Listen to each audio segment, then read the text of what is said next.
Hello, everybody. How are y'all doing today on this Wednesday? Welcome to Hard Knock Dice and our campaign, Blood and Silver. We have another night of fun and absolutely nothing bad happening because nothing bad ever happens in D&D. Someone could go ahead and drop a link. We are still doing our charity event for Extra Life, so give that a check. It's always good to do good things, especially for kids, right? Do we have anything else going on? I don't think. Announcements? Alex, Ian, company? No? All right, cool. Well, we will jump right back into it. Last episode, first episode of Blood and Silver, our group of characters, not yet heroes, were shockingly introduced to the leaders of a revolution in the city of Griffin, where outside governance has caused a little bit of unhappiness among the populace that culminated in a brutal evening of riots and turmoil 1 year ago. And now we have our potential adventurers laying low in a abandoned theater before they attempt their first mission to rescue the tactical leader of the revolution. Let's see how they do about that. It's not abandoned anymore. No, it is now occupied by these four and a mule, which they broke down a boarded up door to get in and then reboarded, I guess. And two cats. And two cats. But the cats are much more eerie than the mule, as far as I understand. That's what you think.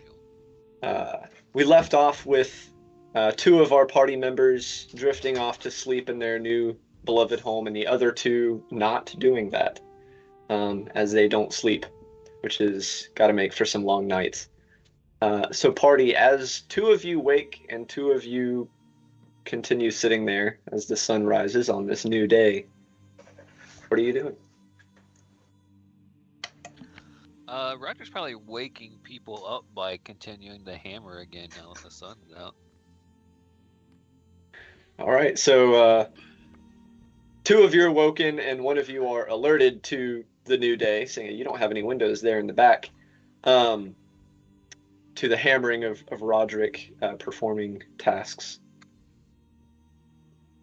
Yeah, I think as soon as I hear the continued the recontinued construction, Serafina sort of like opens one eye, opens the other eye, and kind of just like sighs a little and gets up and proceeds to just like, get ready and get dressed and craft a message that she's going to send to her contacts in the Sylvan Wood. And I'll get you a name for that contact before too long. Okay. What is included in this message? Also, why don't you describe that figurine for me? We didn't go over that last session. Yeah, so Serafina would have pulled it out of a little satchel pouch, and it's probably no bigger than like an inch by an inch or 2 inches. It's, palm size, and it's the figure of a little fox. And it's hand carved out of wood, and I think that it was probably made by one of her parents. Nice, awesome. So what's contained in this message that you are sending to your contact? Gosh. Stuff's going down.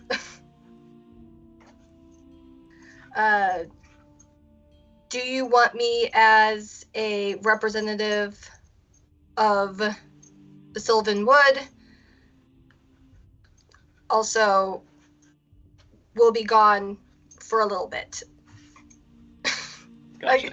I was like, I had to think about it, but it's okay that it's kind of staggered because they understand that there's, even though it's a message, like there's still magic afoot, and the last thing she wants is any kind of interception of this message, even if it is right. by her own people, because Besides, I assume that they're probably familiar with the limitations of this magic by now. So Yeah. all in the course. So while you're sending that message, which sorry to keep grilling you on things, what does this spiritual messenger look like when you call it forth? It is a silver fox. And probably about the size of a border collie. And Awesome. it just looks at me, and I speak the words into it and just say, "Okay, now shoo." With a little foxy yip, it will turn tail and leap through the wall, vanishing from sight. I don't think anyone except Roderick would have had the opportunity to potentially see it, but there you go. Roger's pretty busy. He's This a little place has got occupied. a lot of work to do. A lot of work to do. Don't you know it? Busy being everybody who lives here's alarm clock. And probably the neighbors as well. It is bright and early. I'll wait for the It's- sun to be fully out. I mean, I'm not inconsiderate. So it's only like 7:30 a.m. What day of the week is it? Which we use a 6-day week here, so I will simply roll a 1d6. It's very convenient. Oh, Wait. If there's a 6-day week, how long's the work week? like 3 Uh, days or something. It's a 4-day work week. Oh, fuck, man. I want to live here. Yeah, I know, right? All right. So it is the 3rd day of the week, so the second work day. What's the name Q of this day. day of the week? Q day. I will Q day. I will get a graphic together for everyone so y'all can see the calendar and Hell all that yeah. for this soon enough. Gaia will do the thing that, well, do the one thing that she always does when she wakes up, which is cast Druidcraft to tell what the weather's going to be for the next 24 hours. So you lay down in bed and listen to the radio, figure out what's going to be going on. Hell yeah, brother. Check your phone real quick. And then she is also going to cast Druidcraft again on herself to make a small puff of the faint odor of a skunk and just start uproariously laughing. Okay. The weather will be mostly sunny with some slightly overcast bits, but that is it. Unexciting weather forecast. I am not sure what the results of skunk craft would be, so Just a lot of fun. all right. What about you, Mr. Belarus? He's gonna wait a little bit after he hears the hammering. Just kind of like, I see. He's then gonna, after whatever, he's gonna put away his like stitching and stuff, shove it back down in his bag. Take his scorched book, put it in like an inside coat pocket. Make sure that his bedroll still looks slept in, and then he'll go out to the main theater. All right. You walk out to. I don't know what Serafina was doing after sending the message. That was not a long process. So, but the rest you have had described to you of what all's going on. As y'all all convene, there is a knock at the door that leads down into the cellars. Just Yes. door Call opens. towards the door. And a child of maybe 12 or 13 opens the door. Ah, there is food if you are ready. I heard the noise and assumed you were awake. That sounds lovely. It is down here, though. It is a big pot. I cannot bring it up. We'll be down there shortly. So thank you so much for letting us know, and we'll be joining you in a minute. Okay. He just kind of shuts the door, goes downstairs. Well, Shall we join our new compatriots, friends? I will show gracious hosts. Yes. All right. I will go ahead and begin refreshing my name generator. Why would you Alright. do that? What you need that for? Oh, just no reason at all. As you guys make your way downstairs, Perfect. Lie down, please. you smell something akin to food. And I don't like that at all. with only a couple of questions for directions, y'all are led to a mess hall. It is a medium-sized room with 2 or 3 large tables, almost like picnic tables, that have like the benches attached on either side, kind of wide tables. And there's a pot of stew, upwards inflection, on each one, and a loaf of stale bread.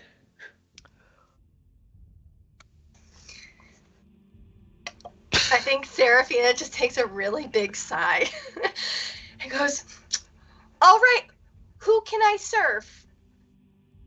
Ooh. After Yeah, there's probably another handful of people, 3 or 4 guardsmen that are getting ready to go on duty. The kid that you saw earlier, some older woman who you don't recognize, are all just kind of sitting around, scattered across the room, eating from small wooden bowls. Is the cook evident? No. No. I see. I think Serafina serves up a bowl to Gaia and looks over at Apollinaire and goes, There is not a cook evident, but there is a cook fire. Apollinaire gonna school his face in his best customer service, like talking to so like, I'm sure that it is lovely, and is gonna take a bowl and some bread. I think you and I are kind of doing the like, Like- it's a vibe right now. We're like, it's okay. We're just Fuck. Man, Roger, Father, what are you protect me from what is about to happen to my stomach. 100%. Ro- Roger just joins them. He just sits down. doing? Yeah. Does he take a bowl? Or no? No, Unless it just into the Pours it all over his faceplate or something. he's just. I don't look like I like it too much. I'm like, oh yeah? This is very good. And Gaia's just sticking her hand into it and eating off of her hand. You have, technically speaking, had worse. I would like to use the 25 I just rolled on deception to pretend that I am indeed enjoying this meal. Yep, There's it's great. One of the soldiers leaning against the wall. It's good, no? It is wonderful, yes. He's speaking directly to you because you also look like you're enjoying it. I worry about this man privately. These are not wealthy-looking people, so ready-at-hand stew is probably great for them, just offhand. Dear So- God. Y'all are Food go of ahead. any kind. I was like, probably food of any kind is appealing to them, meat in this economy? Come on. right? Guy is going to look at the little kid in the room and then cast Druidcraft, not trying to hide it. And what are you doing with Druidcraft? The faint scent of a skunk. Why? And just say, hey, little kid, do you smell that? What did you do? It's like popcorn. You are given quite a bit of personal space pretty rapidly. The child leaves the room. Oh Were no, they- you can come back. It is not. There is no skunk. With a natural 20 on his perception check, we're just gonna say he got it full in the face. And he's like, nope, gone. Kid gone. You killed him. No, he did not kill the kid. God. But he is no longer in the room for sure. Well, if he is not going to eat his soup, can I have it? There is 3 pots. Pick one. Okay. Soup still covering her hand. I'm taking mental notes as to the poor life that this changeling must have endured. There is no consistency to the appearance of this stew. Like one ladleful is slightly different looking than another. So See, this guy A ate surprise in every wild meal. animals raw. Dear God. So. Can Serafina make a check for someone to talk to? Because she needs to like leave temporarily to either bribe someone for a better map or also just to get like out of the space for a hot minute. yeah, this is day 2. So today is y'all's day to prepare for your upcoming journey, mission, whatever you would like to call it. Yeah. So, do you take any bites of the stew? Or are you gonna get breakfast elsewhere? I'm going to go get breakfast elsewhere. Under Reasonable.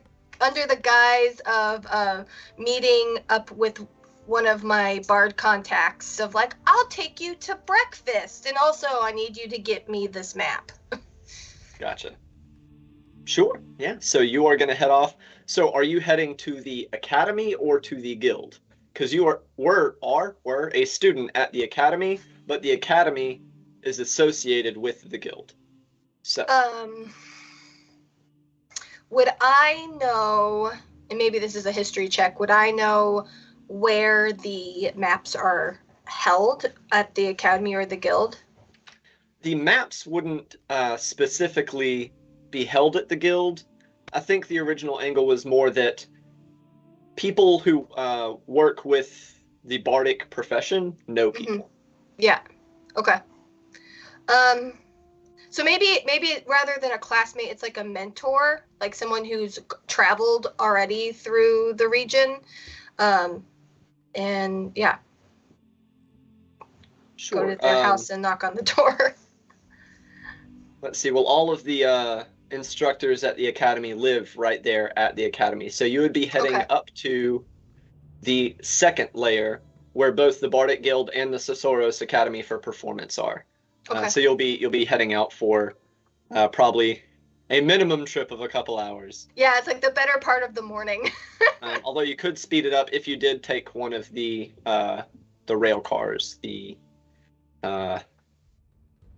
fun name I gave them that I'm not going to bother looking up again right now.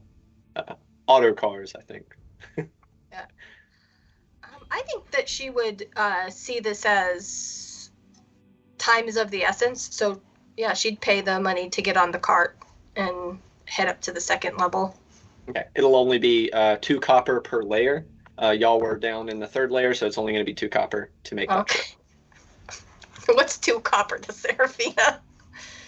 Hey, they make their money in bulk. It's basically like taking a bus in public transportation, so it's not meant to break the bank. So you will be heading up that direction. What about the rest of you? We have someone thoroughly enjoying their meal, one person pretending to enjoy their meal, and one person that doesn't have to enjoy a meal.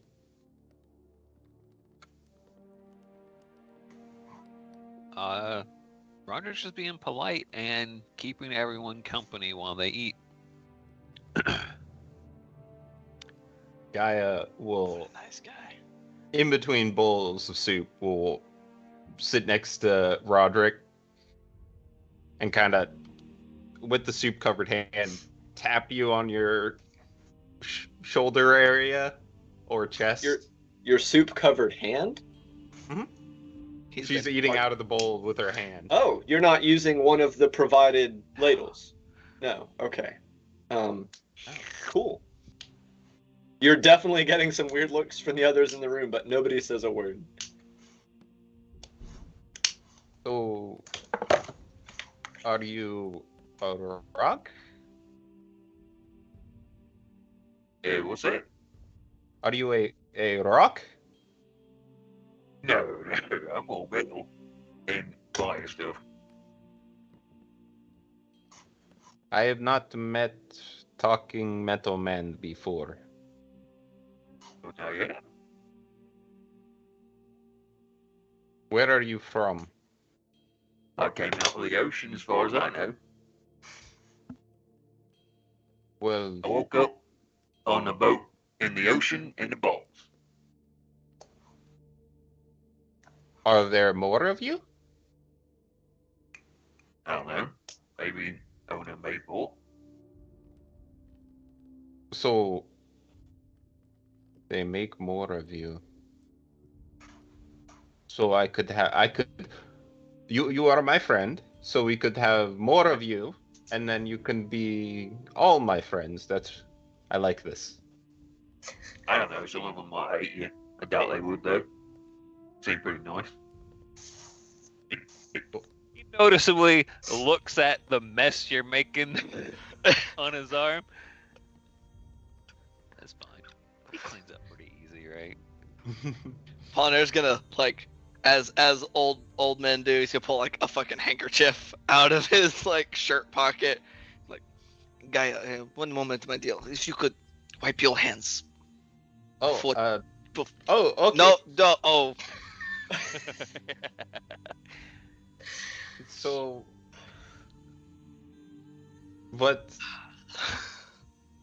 did you need me to do? It's just gonna take the handkerchief and just like wipe off Roderick's armor. Like, make sure it is not dry on there, my friend. Yes. Yeah, whenever you do touch Roderick, he is noticeably very warm. Not painfully That makes sense. hot or anything, but coffee's been done for maybe 20 minutes type kind of hot. He is not a comfortably warm individual. Like touching the side of a space Yeah. heater, but not the front. Gotcha. Right. I yeah, would there like go. you in my cave.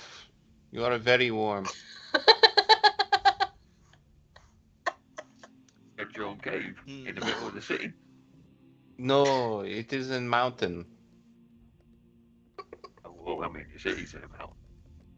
No, it is in my mount. All right. My mountain. Where's your mountain?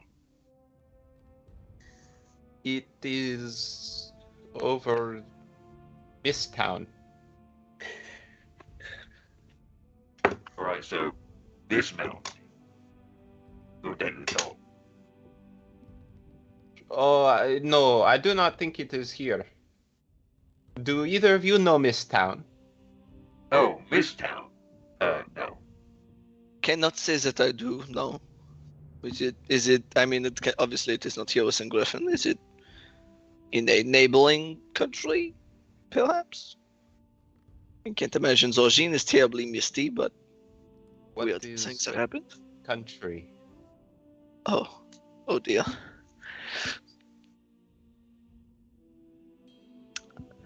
That's cool. You get a whole mountain there, right? Yes. So, Apollinaire, what are you doing while these two have this exchange? It's kind of just listening to the dreadful lack of any kind of education that guy has clearly received. It's just good. Well, my friends, I believe I am also going to step out here for a bit. Miss Alfina is going to seek information from Hell people. I'm sure that some residents of the fourth quarter may have heard something that is useful. So, Well, I mean, Seraphina Dory's back, left so before all of this interaction. yeah. She's long gone. Yep. Yeah, I've been gone for a while. You're probably on the car by now. Yeah. So, like, you know, I guess hurry up, both of you, because we got a whole heist rescue thing to do, right? Got a Correct. plan for it. Got to plan for it, and I very much stressed the importance of knowing whatever we can about these people and the surroundings. So I know maybe somebody around the fourth quarter has heard something. Let's see. Couldn't hurt. And are you as well going to be, because you're going to be heading down a circle, are you going to be taking a car, or are you going on foot, Mr. Hobley? I'll take. Probably. I will be taking a cart. I don't All gotta right. be no more. So you won't be terribly far behind Serafina, just heading in the opposite direction. While Right. these two each go on their own investigatory tasks, what are the two of you doing following breakfast?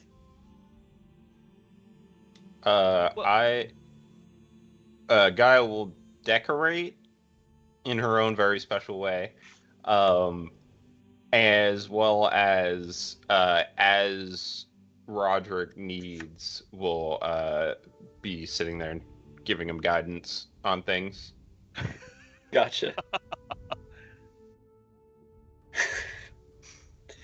I am gonna actually have to close the chat now. I can't take this anymore. I can't smell it either. It smells good. Roderick, are you gonna be doing any investigatory activities, crafting anything, or just working on the repair process for the structure? What's you up to? Roderick generally does not go places by himself pretty much ever because of the people. Right, yes. So I'm going to hang out in the theater and get it kind of repaired up until some folks come back with some guidance about how the world works and things that he can do to affect it properly. Gotcha. Sounds good. So we'll go ahead and do rejoin Serafina first, since she was the first to depart. And you're heading up to your instructor at the Sisoros Academy and knocking on her lodgings door, I'm guessing. Yeah. So I think Serafina like starts to like smooth out her skirt and like try to adjust her top a little bit to look as like presentable as possible, that she didn't sleep in a abandoned theater. But this is your wheelhouse, so I don't think it should be any difficulty for you to make yourself presentable. After all, you're a student of the greatest academy of acting in the world. Oh, precisely. But It's she no wants longer abandoned. We Fair. live there now. It's a Fair. great theater.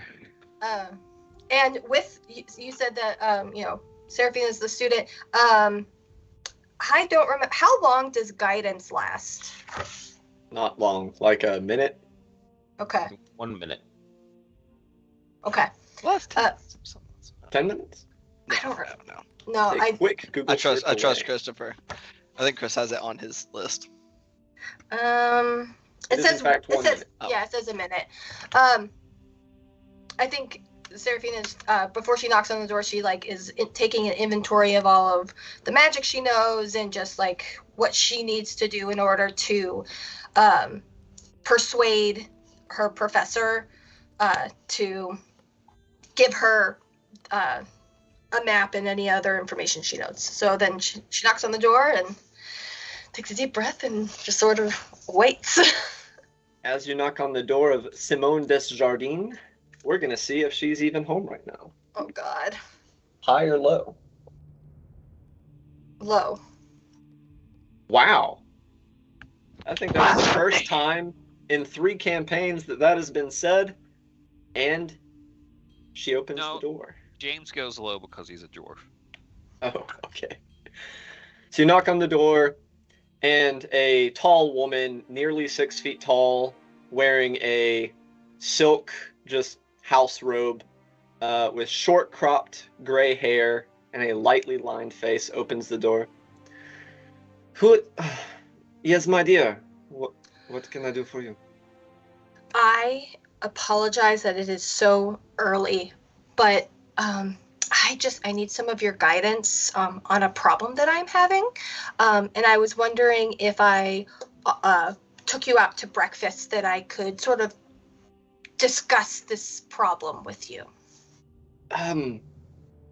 Let me check my schedule 1 second. She kind of shuts the door, not like all the way, but kind of like most of the way, and you hear her walking back. You hear some papers flipping through.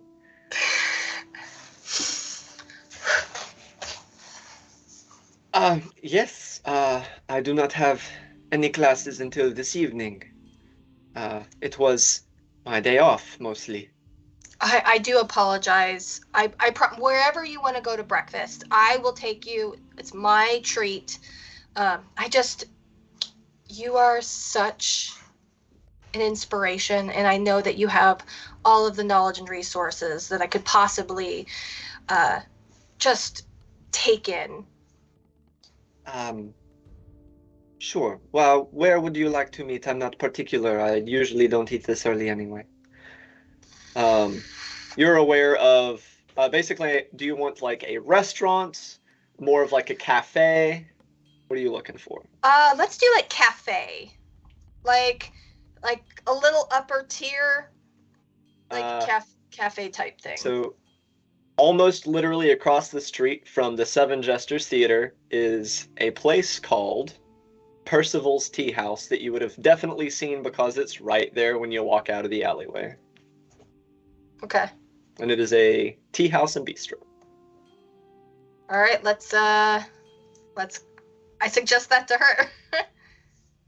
That sounds good to me. I will meet you there in what, an hour?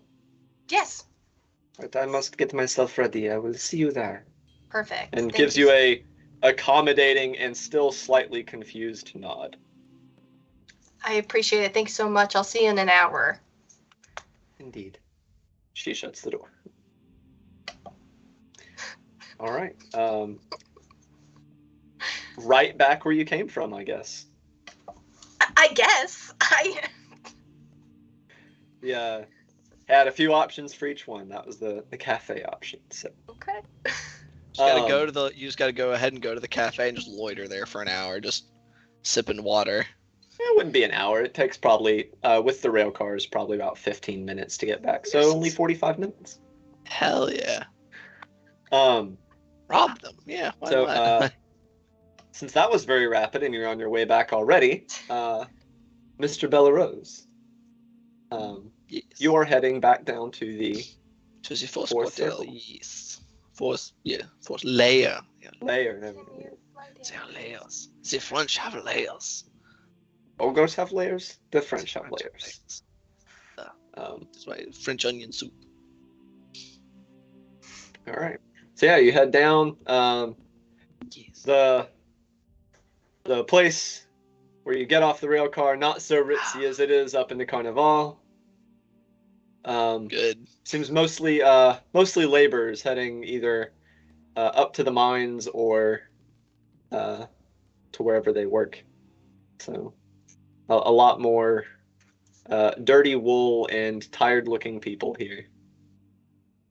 Yeah. Apollinaire just gonna kind of walk around and kind of chat. I think.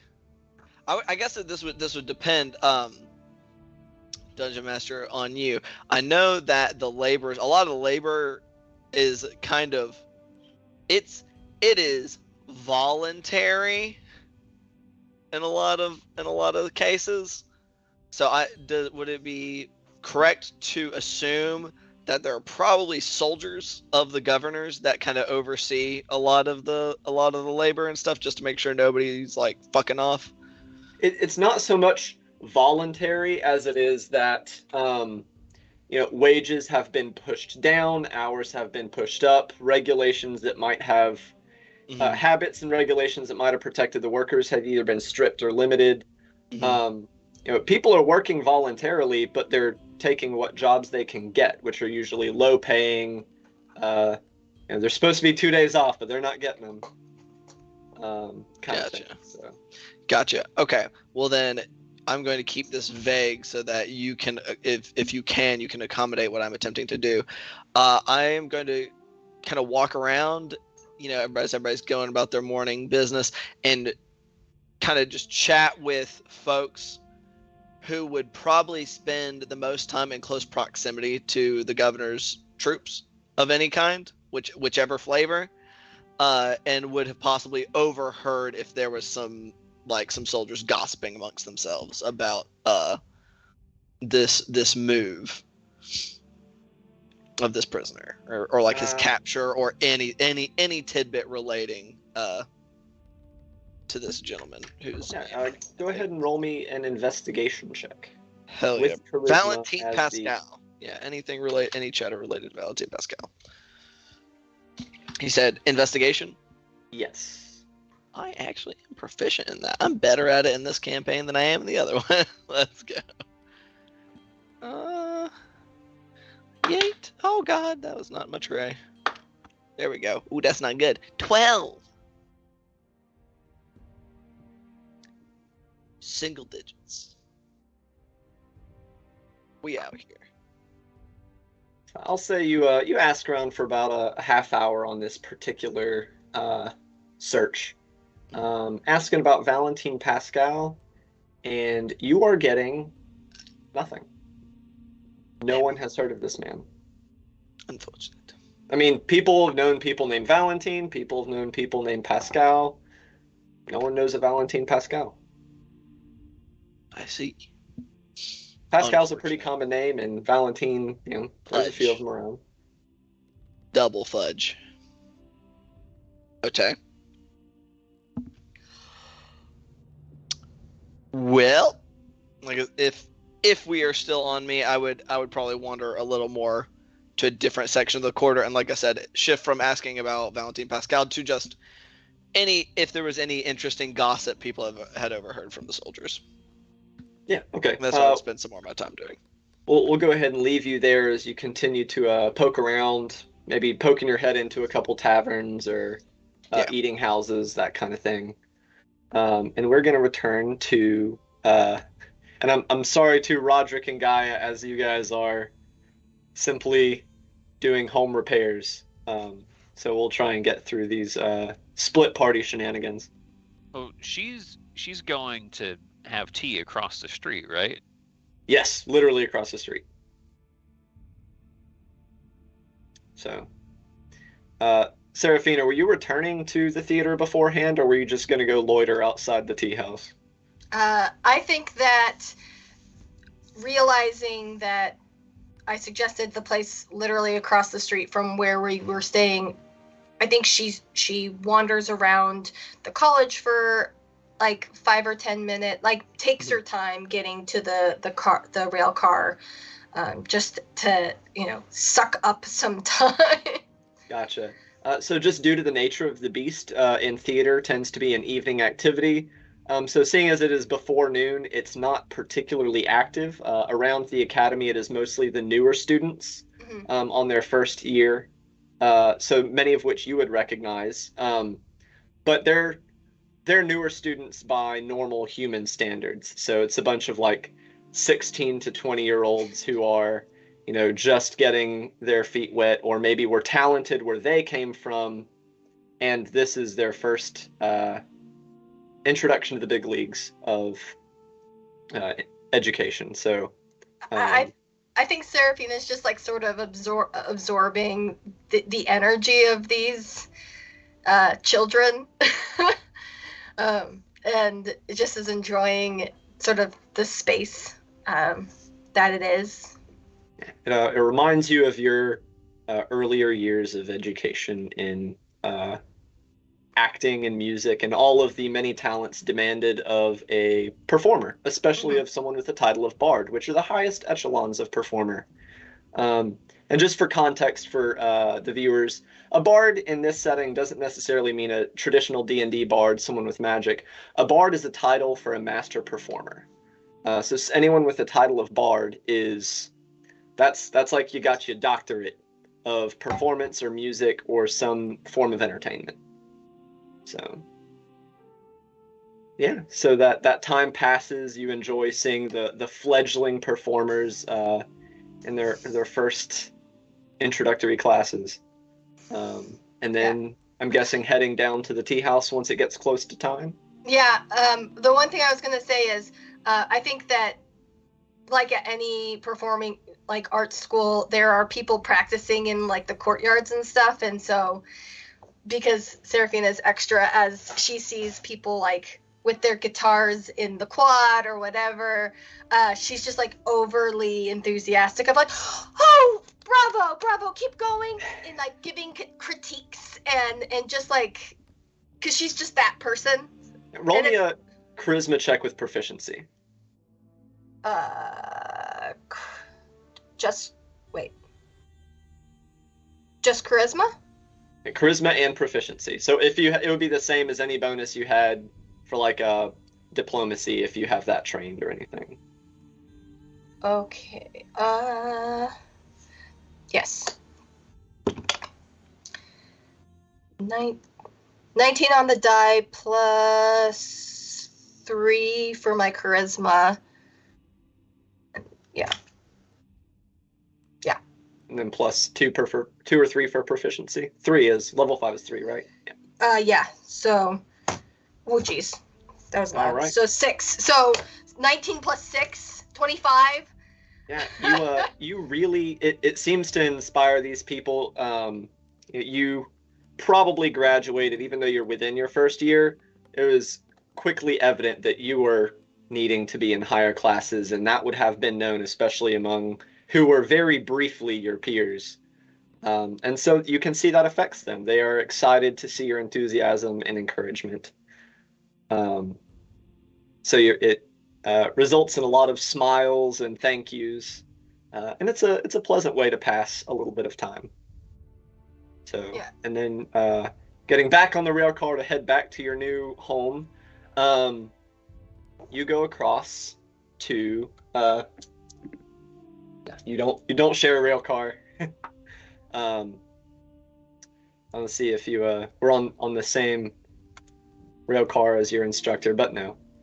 So you get there at approximately the same time and approach, as I scroll across completely separate sections, Percival's Tea House, which is a small one-story building. Seems like maybe there's some housing leading on top from an outside stair. A wooden sign with gold lettering and lots of windows. A few outdoor seats. You can see 2 or 3 people sitting and enjoying, shockingly enough, pots of tea and small cakes and sandwiches. When you go in, you do get there at least a little bit ahead of your instructor. And you see a energetic young man grinning from ear to ear with short tousled blonde hair, wearing what appears to be Zoridi robes. Although he is very clearly not Zoridi, he is a local Griffin resident by his pale skin and blonde hair. Okay. And when I mean pale, I mean he is like glow in the dark pale. Okay.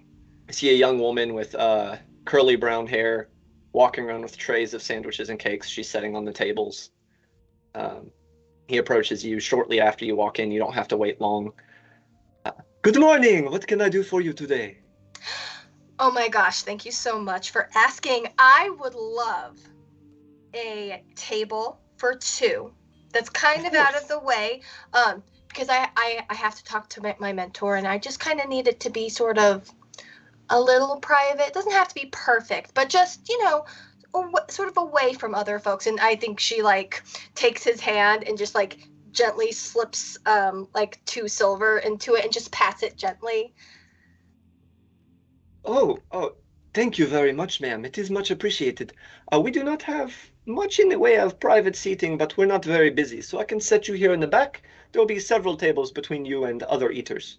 That would be absolutely wonderful. Thank you so much. Excellent. Right this way, ma'am. And I follow him. Yeah, he leads you to a table. They're small, like, cafe tables, 2 or 3 chairs each. They already have teacups and pots. And after seating you, he asks, would you like today's tea? It is a Zoridi tea today. That sounds absolutely wonderful. Yes, please. Excellent. He goes and the teapot, takes the lid off, fills it with a metal canister full of herbs and hot water. Give it just a few moments. Would you like food now, or are you still waiting on your friend? You said table for 2? Table for 2, and why don't we wait until my friend gets here, please? For sure. And he steps away, but it is not very long before your instructor arrives. So you see Simone Desjardins walk in. She is no longer wearing her house robe. She is wearing a, multi-layered silks and embroidered linens, her hair pulled back with golden pins, which you know to be a wig because she keeps her hair very short. She comes and sits down. This is a nice little place. I have not been here before. So, what is it you would like to discuss? Oh, well, are you hungry at all? I waited to order anything because I wanted to make sure if you wanted anything that your preferences were met. Oh, yes, that would be perfect. And I think I try to get contact. He is already on his way. Like I said, there's only like 3 or 4 other people eating. So seeing someone come and sit down at your table, he knew you were waiting for someone, so he's right over moments after she takes her seat. Yeah. So sandwiches, soups, tea cakes. What can I do for you today? And I am deferential to Madame Simone. Whatever you would like, ma'am. I am happy to eat what you eat. Oh, sure, I will have a sandwich and a couple of tea cakes, please. And that will be for the 2 orders of that. Excellent. My wife will have it over shortly. And he grins at you and goes off about preparing tea for people requesting tea refills. Mm-hmm. While you do wait on that, So, well, food will be here shortly. I am rather hungry. Yeah. So, Madame, you asked me what I needed, and I am a little embarrassed, but I was wondering if you had any access to some proper maps between here and Altus, here and I don't know, I think I name off like a couple of other places just to like sort of spread out the suspicion. Gotcha. So just as a heads up, there are cartographers that you can get maps from. Y'all were wanting a map that specifically showed the route they will be taking. Mm-hmm. Right. And I was under the impression, and you can correct me if I was wrong, DM, but that like the route that we're taking is a trade route, so that like the bards would generally go on, right? Maybe. Did I misthink that? No, it is a road. It's the map that y'all have shows like the particular stops and where they're supposed to be on the different days and such. Mm-hmm. But yeah, so yes, I can get a map. Do you not need? But is everything all right? Yes, it's more of the I want to practice my cartography skills. So because as a bard, it's important for us to be able to get from city to city precisely without getting lost, because God forbid we are late to our performances. So I felt that it was pertinent to my education to look at some of the maps that we have for me to practice. I see. And if you would make me both a deception and a persuasion check. There you go. Got Okay. it. Okay, so deception. You can roll them in whatever order you want. Just let me know which one's which before you roll it. Okay. Let's see. So my deception, the 27. I roll a 17. No, not. Sorry. Math is hard. Pardon me. All good. I also have to find this 17. About $1 for every time I had to look up information on my character sheet that I had forgotten. I could at least get a decent meal at a mid-sized restaurant. Fair. So 17 plus 4 for deception, whatever that math is, a 21, and then 12 plus 9 for persuasion. So whatever that math is, a lot. She says, "It is a interesting but admirable hobby for a young and talented performer such as yourself. But who am I to turn people away from pursuits? We all have our hobbies besides performance. If all we ever do is focus on work and acting and performing and music, we will get bored. We'll grow dreary. Life is exciting. We have to have things to amuse us. And if drawing maps is yours, there is no shame in that." I knew that I could go to you, Madame Simone. You are truly the most spectacular mentor and professor. Everybody knows it. And we're just so lucky to have you. She's so good at rolling those nat ones on inside checks is what she is. So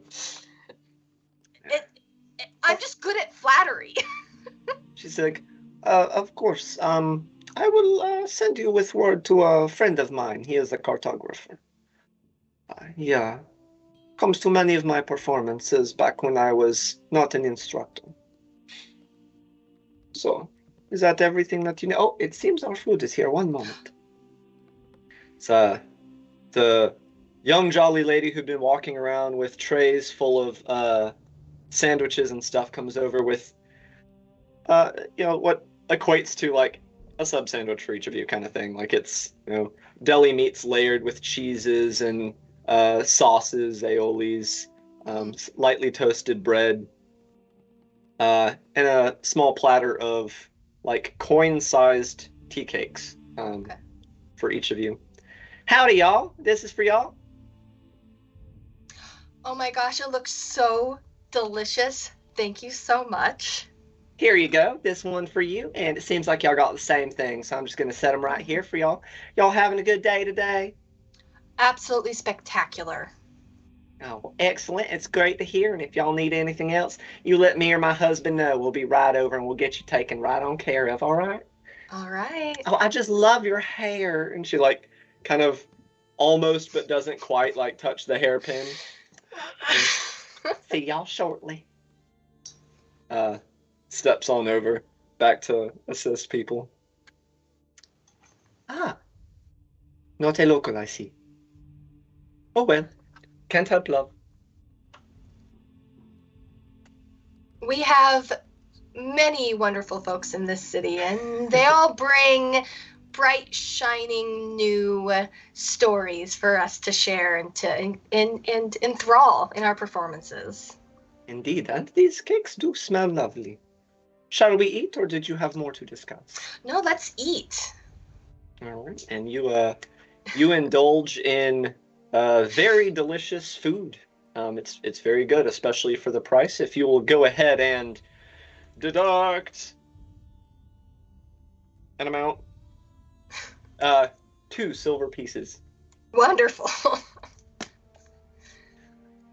and that is for the meal and a pot of tea. Okay.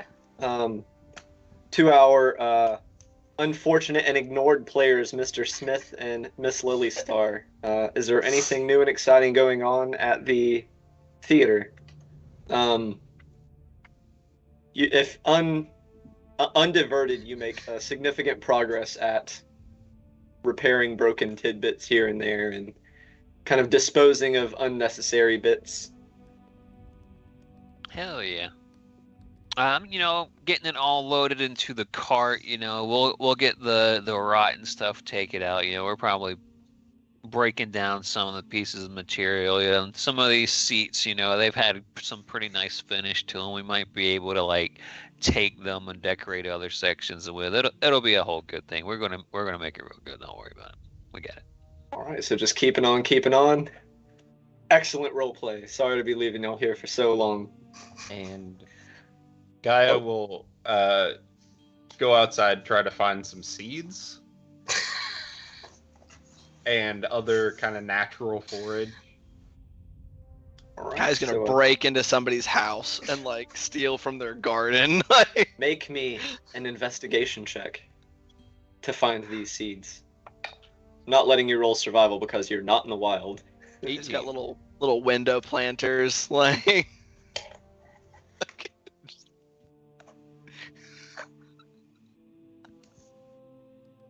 18. 18. All right. I'll say you find some seeds. It's a bit eclectic, and you're not super sure what they're all to. Kind of end up with a ragtag mix of seeds, but you get some. All right. While he's out getting the seeds, Roderick, which I'll say probably won't take more than 20, 30 minutes. Kira. I did not hear anything. Oh, that's sound canceling. I guess is working better. You hear a knock. Yeah. Okay. Dang technology doing its job. If it isn't, if it's There we go. a door that you can't see through, I'll ask who it is. It is me. He was a kid from earlier. All right. What you need? I mean, you come in already. Yeah. Yeah. Opens the door shortly after he says, "It is me," and comes in. He's like, "What are you doing?" I'm fixing this place up. Gonna make it nice to live here. You are a carpenter? That is a funny thing because your last name is Smith. Well, I mean, I'm a smith too, but there's not really a forge around here. Oh. So you do both things. That is a lot. I can't I do do. both things. I can't even do one of them though. I can teach you how to smith. It's easy. Oh. He comes over. Is like, I want to make a sword. No, I don't make weapons. No, never gonna do that. But we are supposed to fight. What? You're kidding. You're not supposed to fight anything except maybe kids with your fist. When the time comes, we are all going to rise up and throw down the governors. And I will fight. Where you thrown them to? Like to a lower level? I don't know. They just always say down. Alright. I think it just means to, like, I don't know, kick them out of the city or something. Alright. Yeah, sure. I mean, book them, right? Oh, I mean, the heck with them. So you'll make me a sword or show me how to make a sword? No, make weapons.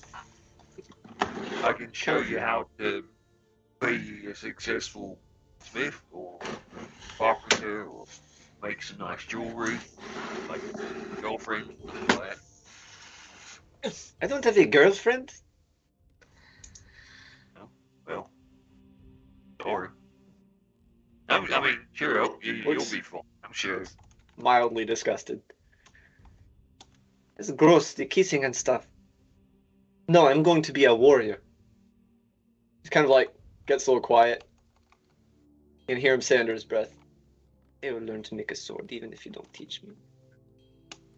But I'll definitely learn other stuff. I can hear you. You're right in front of me. And if you want to learn how to make a sword, you can go learn how to make a sword. I'm just not going to make things that are used to kill other folks, right? I mean, I could make a horseshoe and you could bash someone's head in with it, sure, but not for actually killing folk, you know. I am Maximilian and I will be your apprentice. And you'll teach me how to make things, and then I'll figure out how to make a sword. Yeah, all right. And that's about when you re-enter the scene, Miss Lilystar. Oh, hello. Oh Hey. no, it is the skunk lady. Do you want to smell it again? She's a wait. She's a cat lady, not a skunk lady. No, she You made a think big you're stink at breakfast. Oh, I can't smell. I It's thought like- she just farted. Takes a step halfway around Roderick. Do you want to decorate? I Uh, have seeds. Oh, We could grow. what are we decorating? Oh, this place. yes. Okay, We sounds could- fun. We could draw on the walls and put some of these sticks around. I already said yes. What are we going to do? Give. I get to Uh, draw on the wall? Yeah, sure. And a guy will find something like I don't know if there's any charcoal from the fire this morning. Easily acquired. So, and within Fantastic. minutes, you have a like 12-year-old or something like doodling on the walls with charcoal. Yeah, The guy will looks your also be doodling on the walls. art's Oh. subjective or whatever. So good job. All right, Roderick, I'm sorry. That is what you're dealing with right now. No, he thinks it's fine. Like he has no clue what good or bad art is, so it's like, oh yeah, they're making it great. yeah, you're they're definitely making something. They are charcoaling and weird whatever things that they're doing on, a nicely buffed up wall. It's some grade A, like grade school notebook during class sketches. So while these masterpieces are being made, Mr. Bellarose, you are wandering around just trying to see what gossip.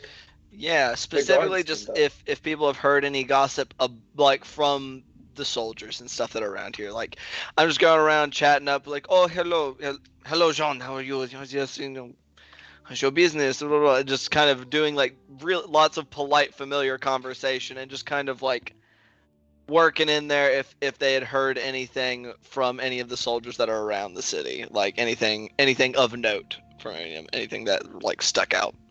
Gotcha. And a lot of these are going to be people that, some of them are people you've seen a lot. Some of them are people that seen you more than, Oh yeah. You'll know them. Just being a venue owner in Yeah. a community like this is going to create some decent, loath to say bonds, but you go into the same gas station every day for a few months and you get to chat. That's a bond. Okay. Bond with all my customers or family. Like, All I right. gave all the people that worked for me the whole we're a family here speech. Oh, that always goes over great. Hell yeah. Honestly, Except preferable I to paid my people a living wage, so that's unrealistic. makes a difference. I go for an immersive experience. We're not going to have that. Oh yeah, you're right. So yeah, roll me another investigation with charisma check. With Which- with charisma. Yeah, this is Much you better engaging at and that. talking to people. Yeah, I'm much better with my charisma. I said that earlier too, but Oh, well, that would have made it a 14. I don't think that would have made a giant difference. Well, instead, it's 25 this time around. oh, So, significantly higher. Where this is more of my element of chatting with my people. that's a pretty solid roll. I'm curious, what was that on the dice? 17. 17. Oh, wow, that's a solid bonus. Plus 8. Duh. All right, yeah, you're asking around, and at first it seems like it's going to be as fruitless as the first, because Shit. quite frankly, people don't want to talk to the soldiers. I didn't say that they were like what they spoke to them about, but if they if they did have to speak to them, or if they overheard anything Yeah, no, between they- soldiers talking to each other. Generally speaking, people spend as little time around anyone employed by the governors or their native soldiers, because a lot of the soldiers are imports.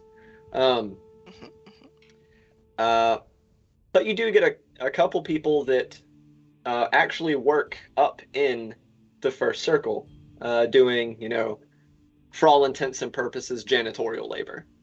Hell yeah, brother. It was like, I did hear there is some big going on tomorrow. One of the Alton people, they are going to be leaving with the caravan. It's Alright, looking that like is a very vaguely exciting, Russian Paul. accent. Wonderful. Well, you keep your head up, and I'm sure that your son his cough will go away in no time. One can only hope. Of course. But yeah, do you get I'm sorry. You rolled well, they didn't, so I'm kind of Damn the people of my city.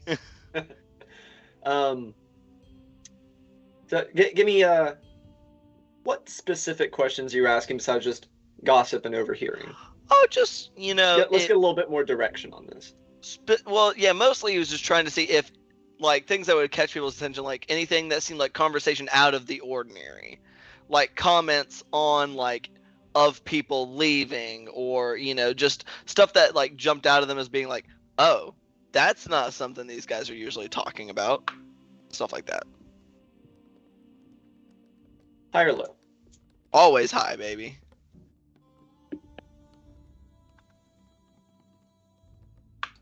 All right. I also want to take down the names of these janitors who work in the first layer for, like, potential terrorist activities later. Okay. You gotta do what you gotta do. I will. You guys work where the rich people are? Interesting. I am mostly joking about that. I would not worry about actually giving you names of these people. Oh, you're not? Okay, cool. I am joking. I have apparently that is on Ian's radar. That is not on Apollinaire's radar. Gotcha. Yeah, they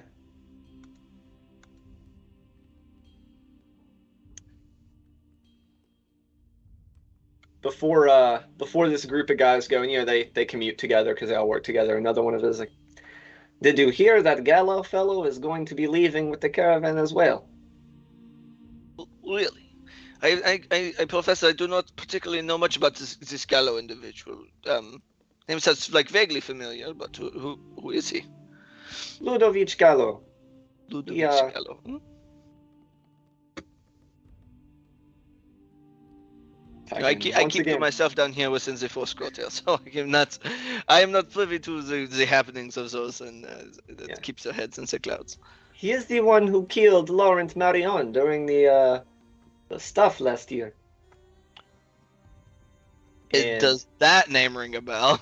Yes, anyone who lived here would know Laurent Marion was the kind of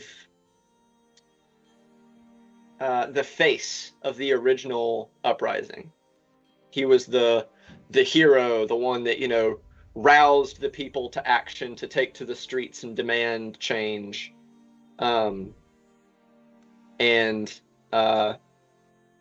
being killed is kind of what started to shut everything down during the Black Sunset. Gotcha. And he was killed by this Ludovic Gallo. Yes. I see. I mean, quite frankly, I cannot say that I will be sad to see him go. Yeah, stupid rat. I think we'll all be happy for him to be gone. Not that it will change much, but, you know, bastard gone is bastard gone. Apollinaire just kind of glanced around. And as you said, little will change, so best to guard your tongue, even in private areas where we are among our own, yes? I doubt they want anything to do with us, but you're right, I suppose. All right. Cool beanie weenies. Is that the gist of what I'm able to get from these guys with this second round of questioning?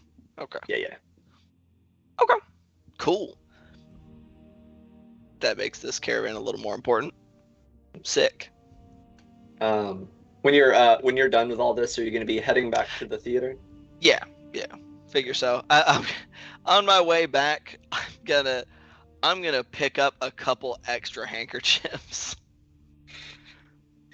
Get them in like in some more like woodsy colors, like greens and browns.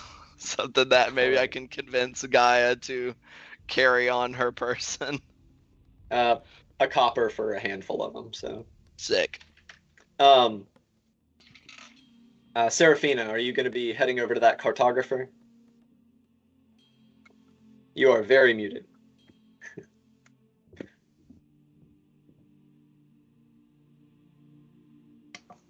I was doubly muted. Double muted. Yeah. I think as soon as Serafina and Madame Simone have finished eating, she pays the tab and heads out to that cartographer to get whatever maps that she can, and maybe even a little bit of information of like, because cartographers have maps, but also like have an idea of what kind of terrain, and maybe there's things along the road that they can utilize. Yeah, generally. Depending on whether you're speaking to one of the people who does the actual like foraying or someone who's just an Yeah. artist. She didn't clarify which one this was. Yeah. Or both, maybe.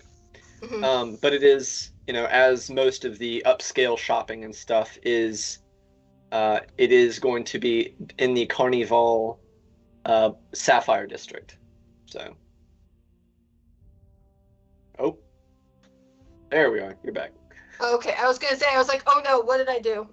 No, you're fine. But yeah, it's the like most of the upscale shops, this is going to be in the Carnival Sapphire District, so just a little south of where you're at, few streets over, kind of thing. So, thank you for the meal, and you have an excellent rest of your day. I hope I was able to be of assistance.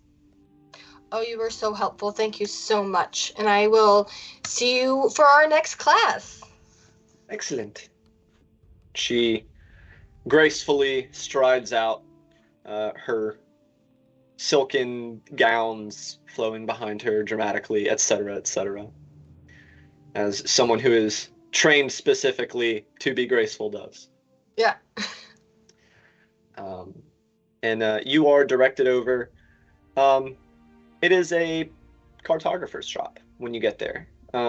There's many maps, some of them small and functional, some of them large and artistic, meant more to be showpieces than anything else.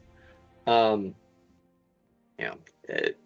of them from small local district maps or region maps, I guess, all the way up to a few continent maps showing all of Velderos. There's no one immediately inside when you go in, although you can hear someone bustling around in the next room over. It's not particularly organized. Okay. Can I do an initial sort of perception check to see if I clock anything super immediately around that matches the description of our, or the approximation of our bad map? It wouldn't really take a perception check because the regional maps would fall into about the same wheelhouse as the maps y'all have. They'd be probably a little bit bigger, just because the one y'all have has very distinct area on it. But the regional maps that do cover the full area are about the same. Obviously, you wouldn't be needing a continent map or anything like that, but you would definitely need more than just a city map. So. Right. Okay, I think. Is there like a kiosk, not a kiosk, like a desk or like a cashier looking There space? is, but there's no one at it. Like I said, you heard bustling in the next room over, some shuffling and walking, but you don't see anyone in that room. All right. I think I approach it and go, hello? Hello in there? Oh, one moment. The shuffling intensifies. A minute later, you see a man walking in with like a roll of paper and a handful of brushes, kind of trying to hold some jars of ink. I will be right with you. All right, you take your time. Kind of like bustles back to the back. He's an older man, walking with a little bit of a hunch. Okay. He's got, a full kind of droopy beard, long hair pulled back into a ponytail, wearing a very kind of humble but well-made artisan's outfit of simple linens with a leather vest pulled over it and laced up. So he goes and he places those down on the desk that is clearly meant for transactions based on the coin box that's on top. It's exactly as disorganized as the rest of the room. Not dirty, but definitely haphazard. What can I do for you? So, Madame Simone sent me Oh, to you because she's a she lovely told. lady. Yes, she's absolutely lovely, and I she have been told to me. many of her performances. Did you know that she performed about 3 years ago in The Silken Cat? It was a lovely play. Have you seen it? Have you seen her in it? It is a stirring performance. I have seen so many of her performances. They are so lovely and wonderful, and you are correct. I am really sad that she no longer does performances. You know, ever since she took up to teaching up at that academy, she hasn't been in any plays herself. Well, I have seen some of her students, though, and she does teach pretty well, but they don't quite hold up to the mystique and wonder that she brings to the stage. you are so right. So what can I do for you today?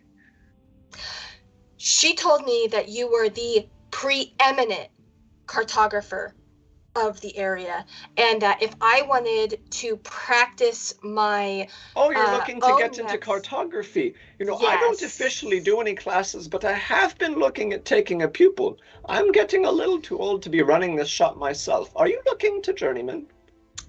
I am actually a student as a bard, or working on becoming a bard myself. And you're looking at a career change to be an apprentice cartographer. That is a change. It's a hobby. I just like the looks of maps. Oh, I sell maps. Yes.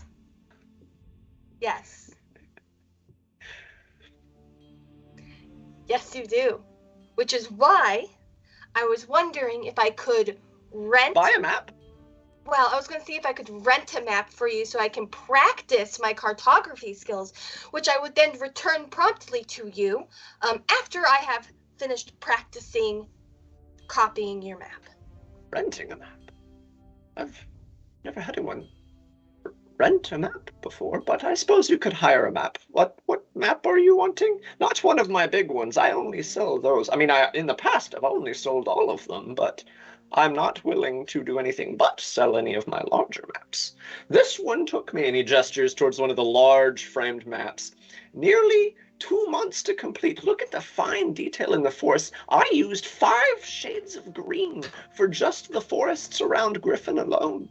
Did you know that that particular shade of green that's used in the pines only comes from a mountain up north of Iowa, up near Shira, I believe, although I can't remember. It's been many years since I actually had to order it. I still have a couple of jars of it. Do you want to buy a jar? I have all of the other materials. I would just love to rent one of your regional maps. Regional maps. Okay, so those Yes. are going to be right over here, or at least most of them. I think a couple of them are actually over here, but I'll have to dig just a little bit. Okay. Here, so he's kind of like pawing through some of them.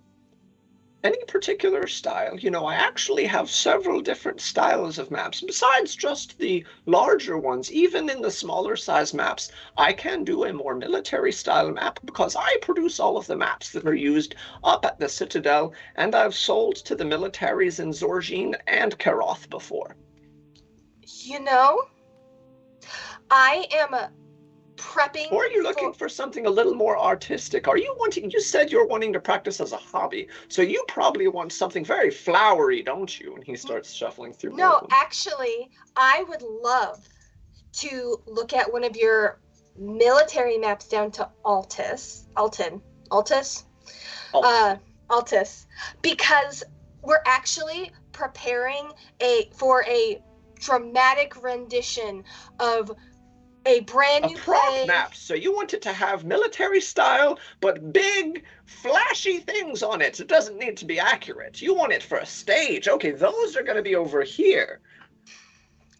Turns around and starts pawing through another stack of maps. Okay. Did I get a glimpse of the military map of down to Altus while he was going through that whole entire thing?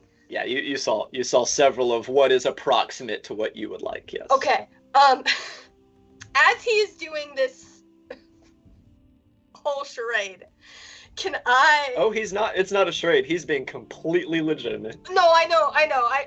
But in Seraphina's mind, this is... she can only keep up this facade for so long at a time. She's running out of fake customer service face mana. 100%. Can I try to do a sleight of hand to grab one of the maps, the military maps, down to Alton? Sure. I'm never gonna get that right. Okay. Went from apprentice to thief real fast. I know. It's fine. It's fine. Don't let me down. Okay, that is going to be a 15 on the die, plus 5 from my sleight of hand, so that's going to be a 20. And so I think I'm just going to, like, as soon as I see the one His that back is approximate. to you.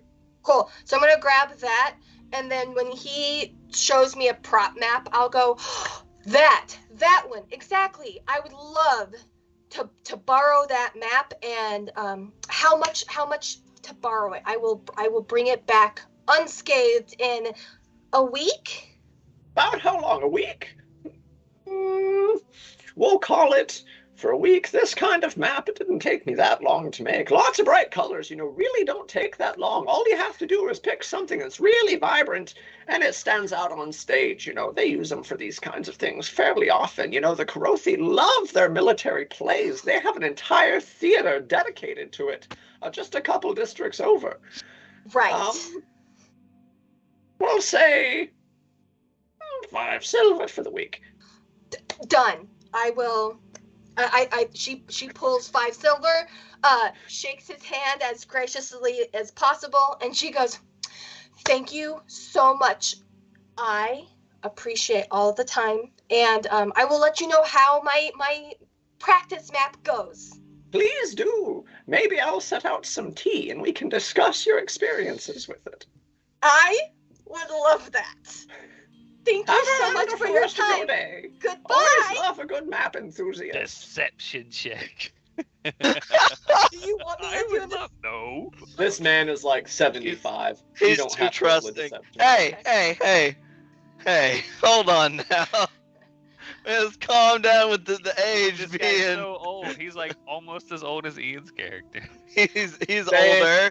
All right, father's like 63. I need y'all to calm down. Jesus Christ. I think as soon as she like goes through the door into the road, she like drops the facade and is like, "These humans are going to be the literal death of me," and just like as quickly as possible without bringing attention to herself goes back to the theater.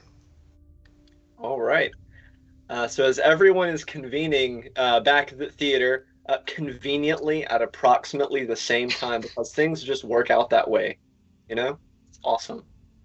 Hell yeah, brother. You're walking back from your short trip from the rail car stop, Apollinaire, about the same time that your new friend, Seraphina, is coming back with a bundle under one arm. I see that you had a successful venture then. Hopefully. I was successful, much to the personable energy that I have. Let's go into this theater and discuss.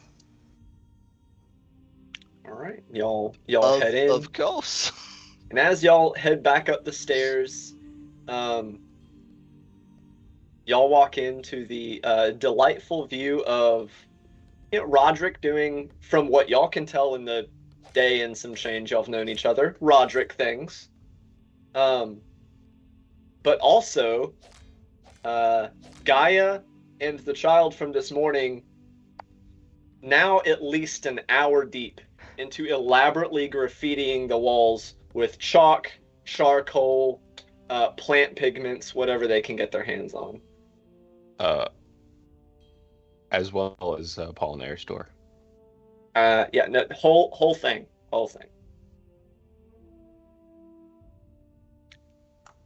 Wow. It is nice, is it not? We have It been working is- very hard for like forever now. It is absolutely amazing. Little one, what is your name? My name is Maximilian. Maximilian. You have done such a fantastic job with your new friend Gaia here, decorating this theater. Make I a deception check. Hey, she might think it's good. It could happen. Are you being deceptive, sir? Serafina, are you? I'm trying to get him out, so yes, I'm gonna. But that is still a 21, so 17 on the die plus 4. Yeah, you stupid kid. Get out of Mm. our theater. Okay. And I just say, can you give us grown-ups some time, just to discuss some things for the revolution, of course. I'm gonna go try and find some food. I will see you later. Okay, bye. How old, Bring me how some. old is that kid? He's like 12. So we're the same age. Yeah.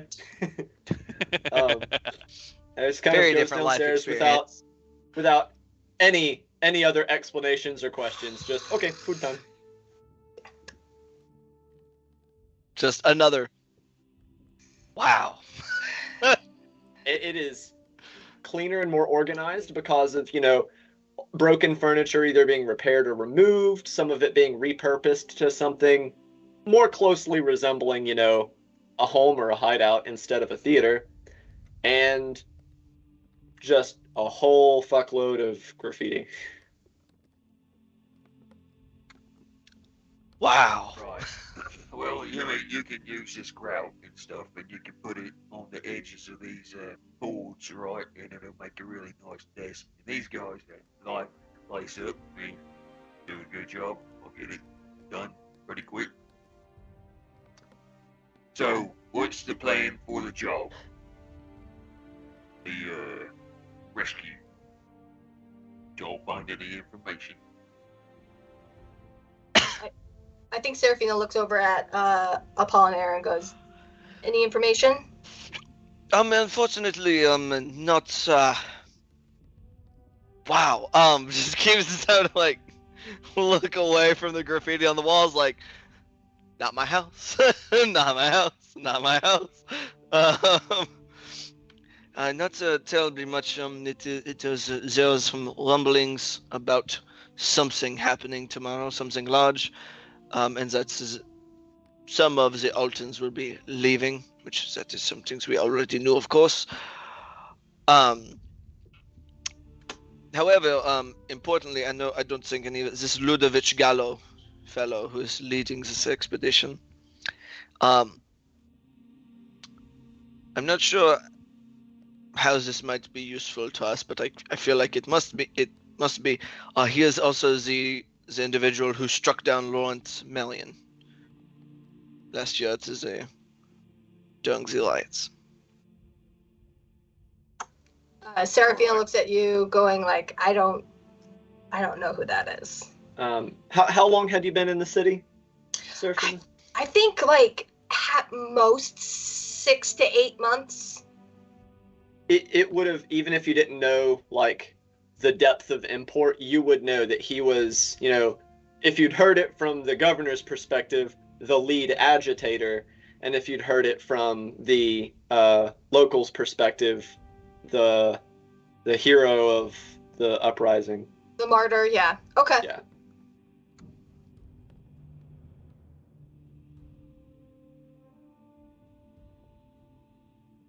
But yes, other than that, it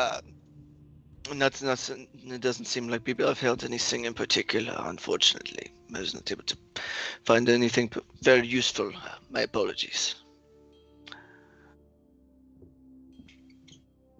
Even hearing a little bit of the, minor machinations from the first level will help us give some context. And I think, or not think, I do. I pull out the map that I filched and roll it out, and go, "Here's a military map of the road that we are traversing down." This one So- seems strangely exaggerated.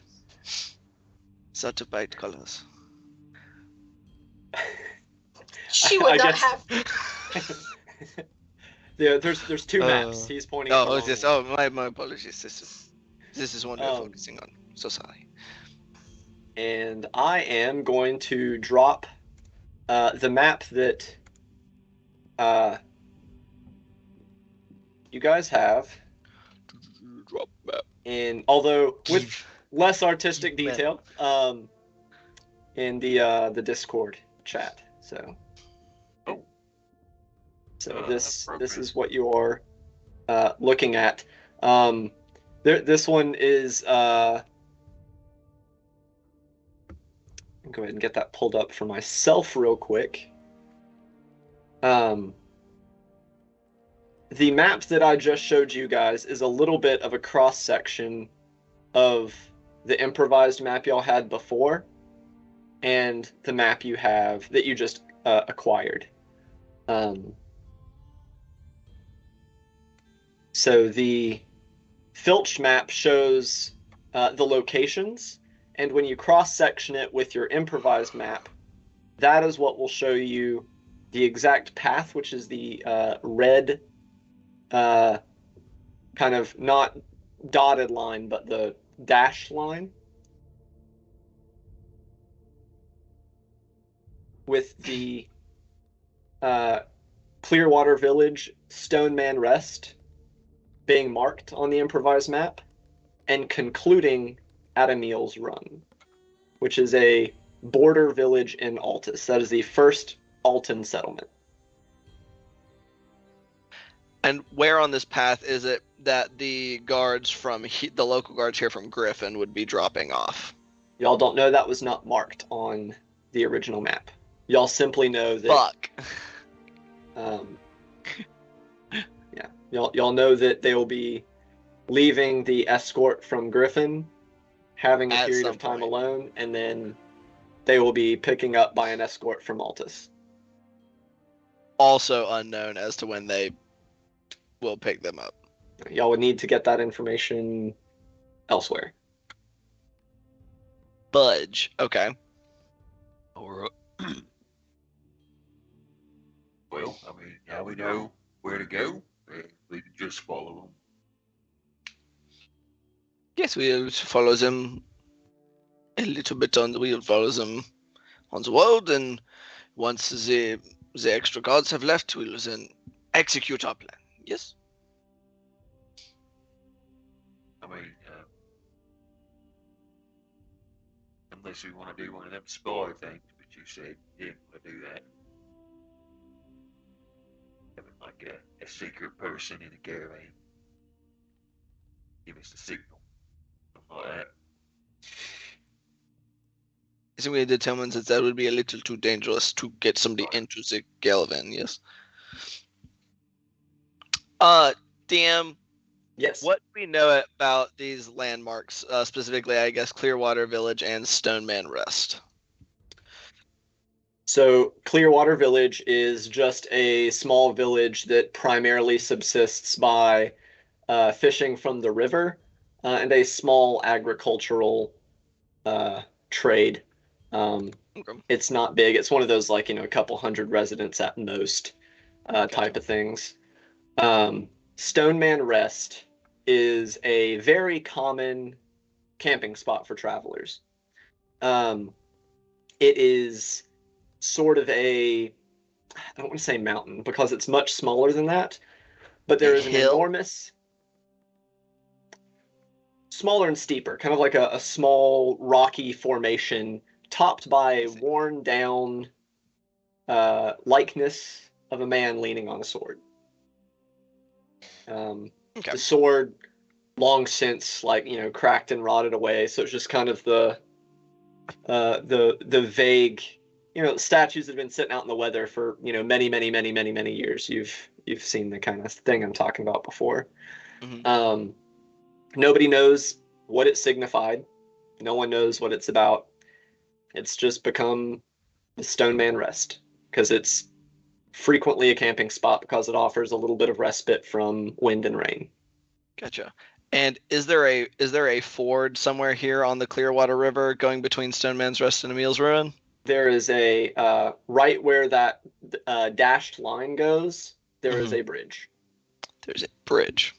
Perfect. Also, Lover's Forest is a completely dead forest. It is That sounds called not Lover's friendly. Forest because the rumor is the forest died because lovers went there to take their own lives after being told they could not marry many, many generations ago. It's very Romeo and Juliet. Wow, that's depressing. Yeah, it's not a happy place. Great. But Awesome. due to rumors of strange occurrences within, the road does not cut through the forest. It instead goes around. Gotcha. So it sounds like perhaps outside of, I guess, opportunities that we spot along the way, looking for somewhere around this Stone Man's Rest, or perhaps even some kind of ploy at the bridge crossing the Clearwater. All right, I'm a little rusty on the map here. So It is. where You made of me. where does Altus start? Down at the bottom. It is So just we're going around over this Emil's run is around right around the border. It's on the border, not across the border though. It is, I believe so. You said it's like a border town. Yeah, it's like a medium-sized town, maybe like 1,000 people or something. right, but it's like right at the border. Yeah. Yes, right at the border. All right. That Well, was a then, piece of my chair. There's not like, property flags showing the line, but that's pretty much where it's at. Yeah, sounds Well, like if we gotta she gets a go proper across flags. the bridge, that's a good place to get 'em, As long as the guards from Altus have not joined them by then. All right, yeah, when they join them. Because you did filch a military map, and I didn't know that's what you were going to do, so I didn't include it here on this more artistic Ooh, she's map. stealing. The map that you have does denote distances with a scale. So Right. if you were to take 3 minutes to actually go through and parse it out, it is just under 160 miles, all the way from Griffin to Emil's Run. Oh, so that's quite a... That's quite a journey then. It's supposed to take like. Oh yeah, 160. Well, they're mounted. They must all be mounted if they're supposed to be going that far in 3 days. Yeah. Yeah. Yeah, that tracks. Yeah. So I guess that would answer the question of they must all be mounted. So just bolting away from them is probably not an option.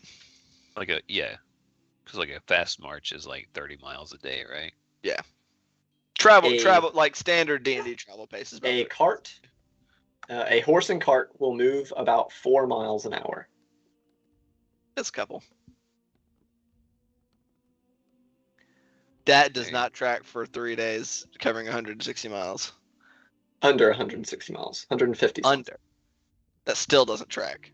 Because 4 miles at an 8 hour. Now- At 8 hours, now, that'd This be is the point to where Ian tells his brother he sucks at math. Nope. that'd be. Well, I mean that's assuming an 8-hour travel day.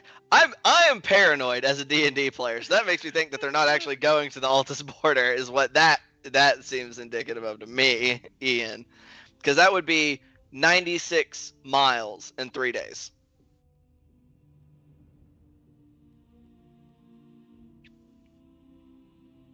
The numbers do not seem to add up necessarily. Yes,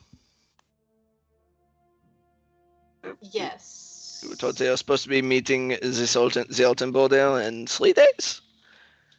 There's a lot of questions y'all still have. But don't forget, y'all have the rest of the day to prepare, and it is not quite noon. Y'all have done a whole lot between 8 and 12.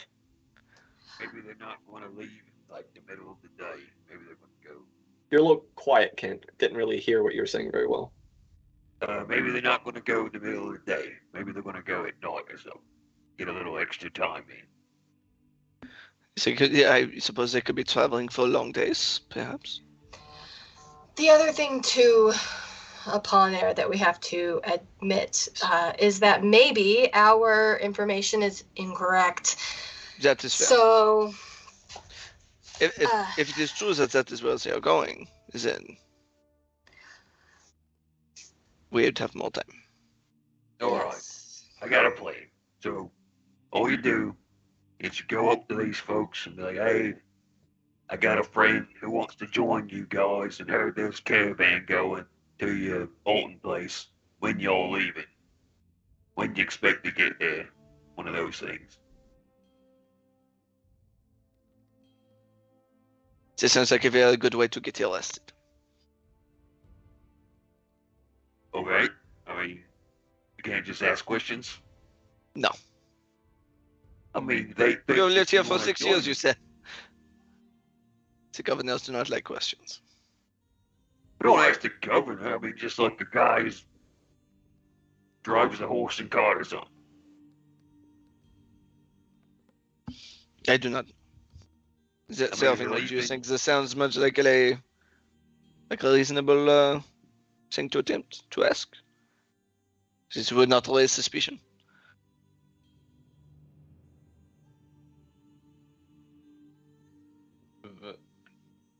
I thought they do not like people like me, and so I do not think that that would work, because the only person that could go talk to them is Apollinaire, and that's it. So there would be no friend for him to say that wants to join. Seraphina appears more or less human, right? 100%. Okay. Miss She looks like probably a better She candidate. looks like a approximately 25-year-old human, from what I understand. Well, I mean, you know, they could be fine. They could have like a cousin or a brother or something. They heard they were leaving. Yeah, I Hey. suppose it is an option. If a more direct route is necessary. I mean, and if they are going to be diverting course, then I mean we will be following them anyway. So I guess it does not matter too terribly much. DM is okay. This is a very outlandish thing. Does Griffin have the equivalent of the USO for that, like maybe the night, tonight there's music and revelry for the soldiers, and she could do some intel gathering? So not specifically, just because Carnival exists on their days off with their pay, they go and spend it in Carnival. There would be places more commonly frequented by the soldiers and such, just because that's what happens when you have a long-standing military presence. They develop habits. And people like to flock to their own, just naturally. Right. But having not looked into that specifically, you would need to poke around and figure out where that is. Okay. Not information you have ready at hand, but you would have known enough to know that there probably are like hangouts. Nothing official, but unofficial. Right. Okay. Okay.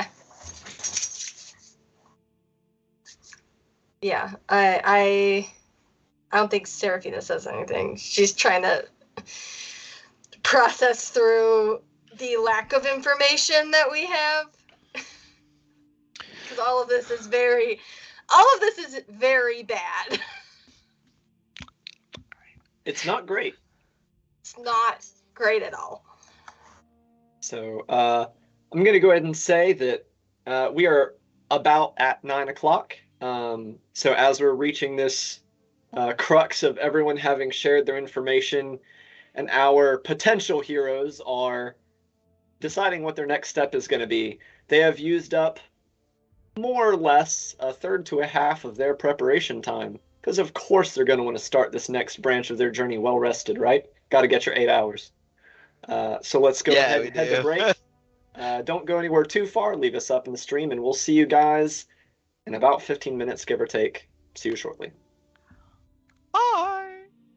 And welcome back, everybody, to episode 2 of Hard Knock Dice's own Blood and Silver campaign. The first half of today's session, they did the first half of their day of investigating, trying to get as much information before this next mission as possible. They have gotten a little bit more information about the identity of the lieutenant who will be leading the caravan that they will be theoretically attacking to liberate a strategist. Gotten 0 information on the strategist himself, and gotten a better map that will show them, hopefully, a little bit better location on where to stage this attack / ambush / whatever crazy crap they come up with.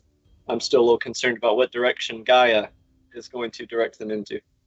But as they finished their dissemination of information, we'll go ahead and hand it back over to them. Party, y'all have gotten the first half of your day just about wrapped up. It'll be lunch soon, and then you have the rest of your day to try and get some more strategizing done. What are y'all getting up to? Well,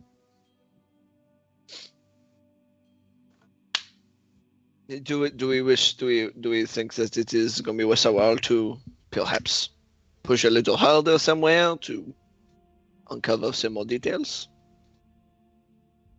Yes. I think that maybe not to leave our dear Roderick and Gaia out of this, but I think that you and I, Apollinaire, should try to track down where our fair soldiers of the city like to partake in a beverage or two. Yes. And I can be there for entertainment and maybe try to pick up some information. Just even if it's getting somebody trashed so we can get some more information. The tongues do seem to loosen with drink, yes. That is, I think, a fairly universal trait. Yeah. I don't want to leave the two of you out of this.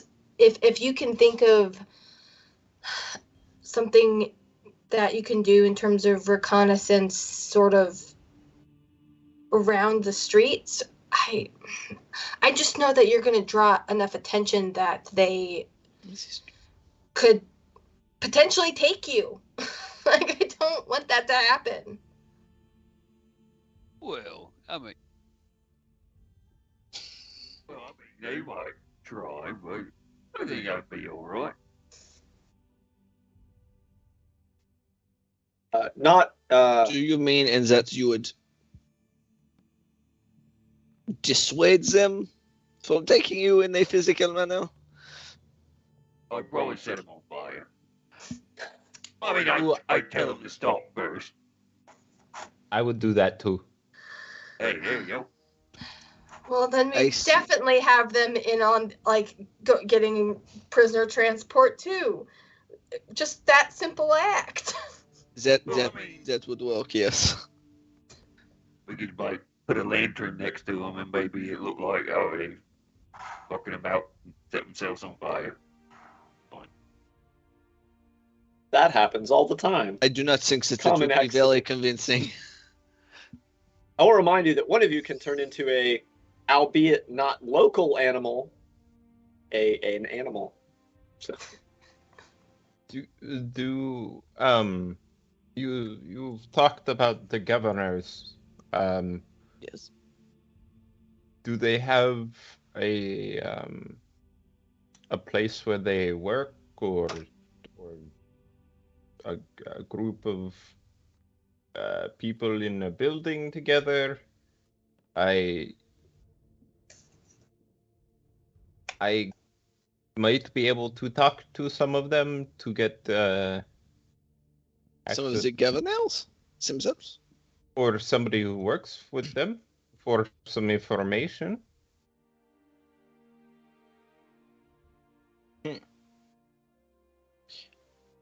for your information, which you can choose to relay to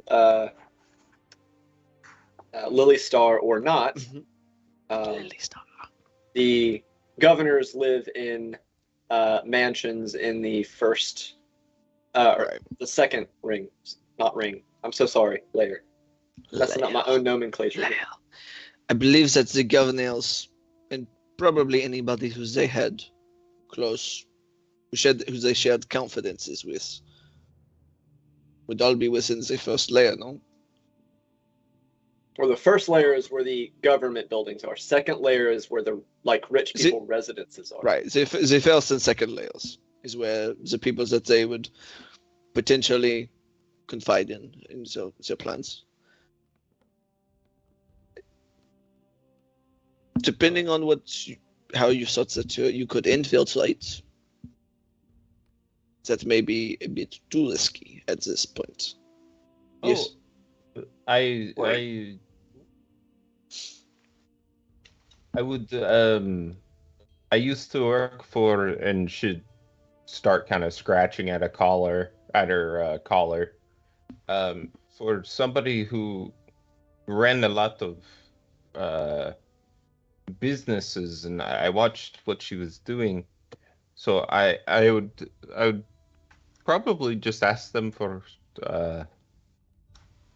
I don't know, the old paperwork concerning traveling. That might help us. Potentially. If you think you could do so without them taking your line of questioning amiss.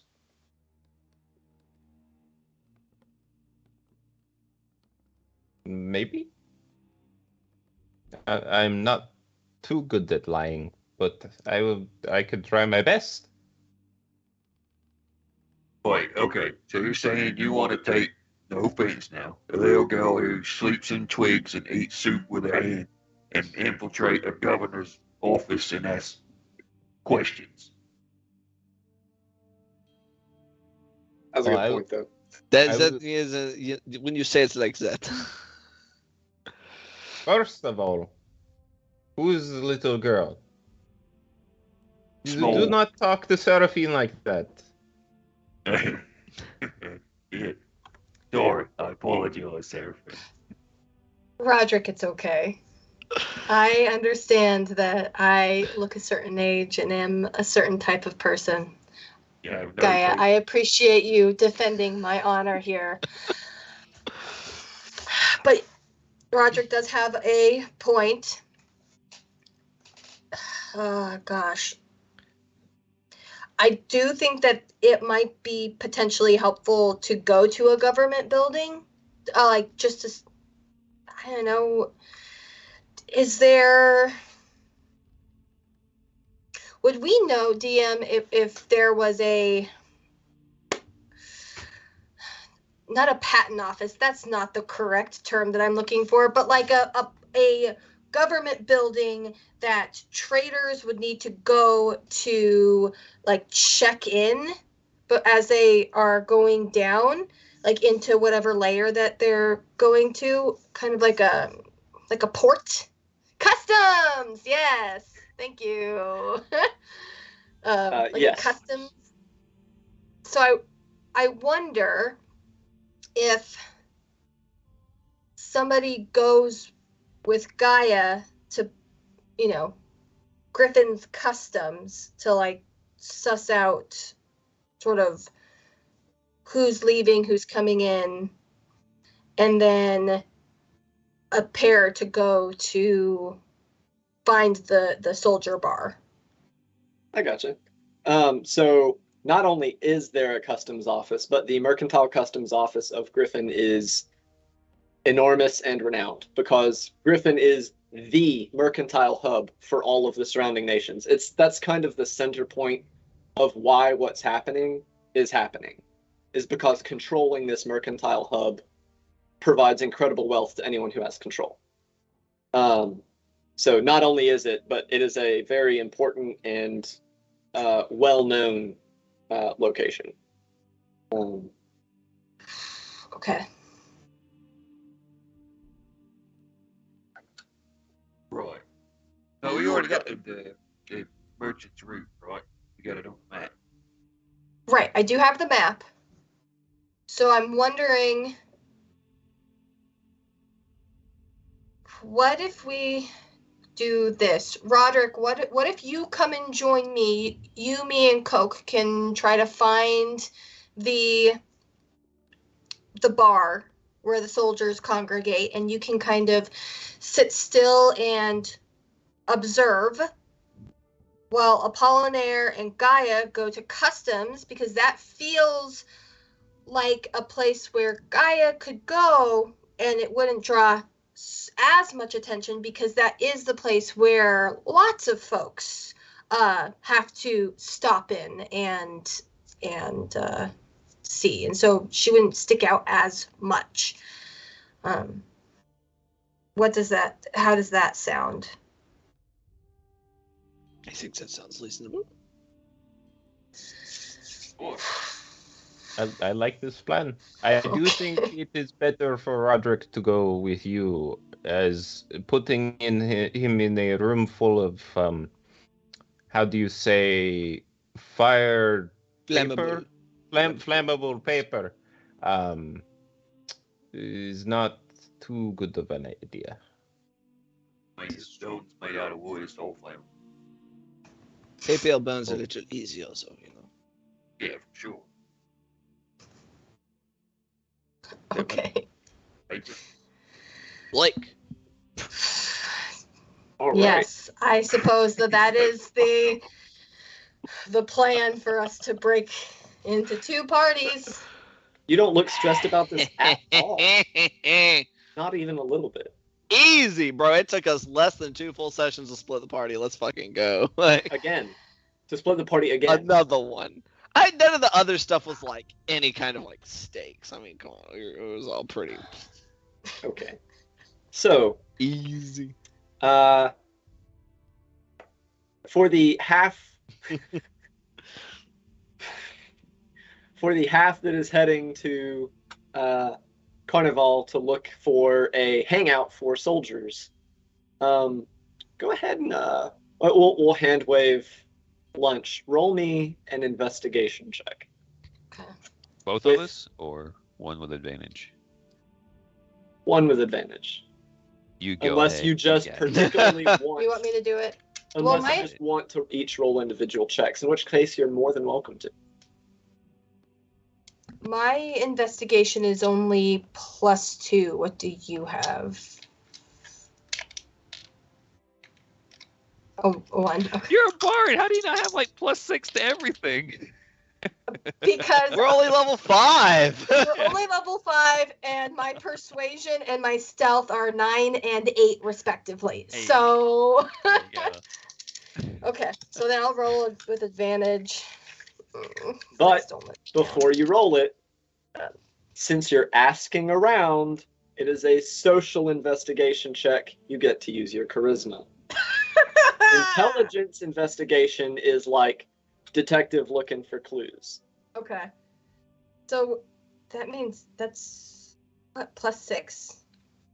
3 plus, like, charisma plus proficiency, right? Is that what you mean?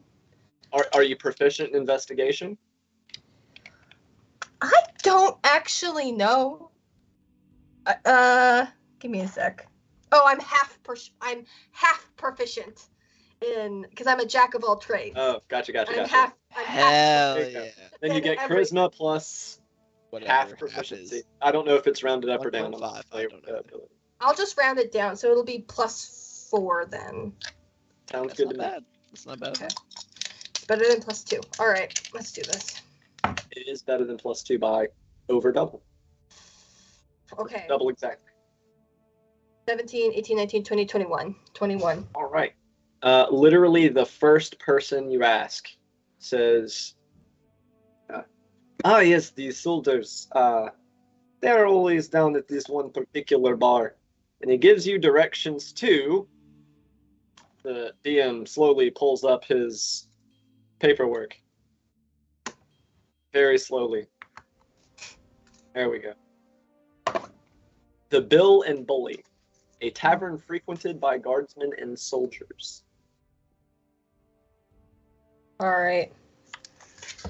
I look at Roderick and go, shall we? It took you all of 8 minutes. Great. Nice to meet statue and stuff. Right. Yeah. We'll head over and just find an inconspicuous location for you, my dear friend. And yeah, that's what we'll do. They also Right, frequently It's attend. always like, Oh, sorry. They also frequently attend a little bit closer to you because the drinking house is one whole section of Carnival over.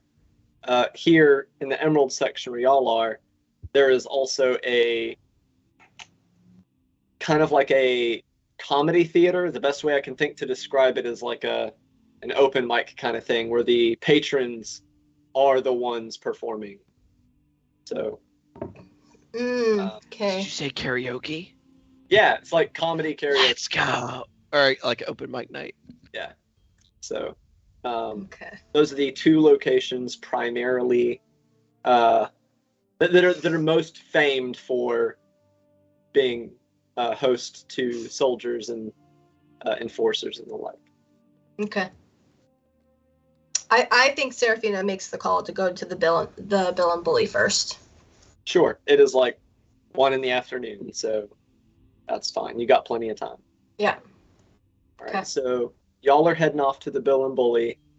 And what is y'all's squad 2? Bella Rose and Lily Star, what is your angle heading up to the customs compound? Walking along. Yeah. So when you say you can ask people questions, are you meaning to you're wishing to do any of your wiggles, a few fingers, any of your magical things involved in that? No, So as I said, and you start to hear her say "ma," in boss,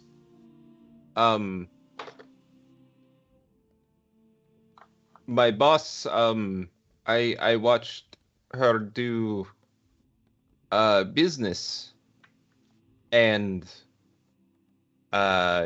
so I picked up a few things of how business works, the type of words that you have to say to get into certain areas and to get in with those people that will get you records and things like that. So if we were to say that you were what is the word that Ian is looking for that he cannot think of? Enterprising young merchant coming fleshly to Glyphon, you would know the kind of things that you would need to say to make that sound legitimate. Yes. Very well. So what I'm thinking that we may do is when we get there, we will say that, like I said, you are wishing to work up your you are wishing to build up your own business in the mercantile industry, but that there have been some that we are simply concerned that of what going on there may be on this trade route. Yes, as you know, those bandits and such who would strike at caravans may very well have spies within the city. So we wish to know if there are going to be any large caravans.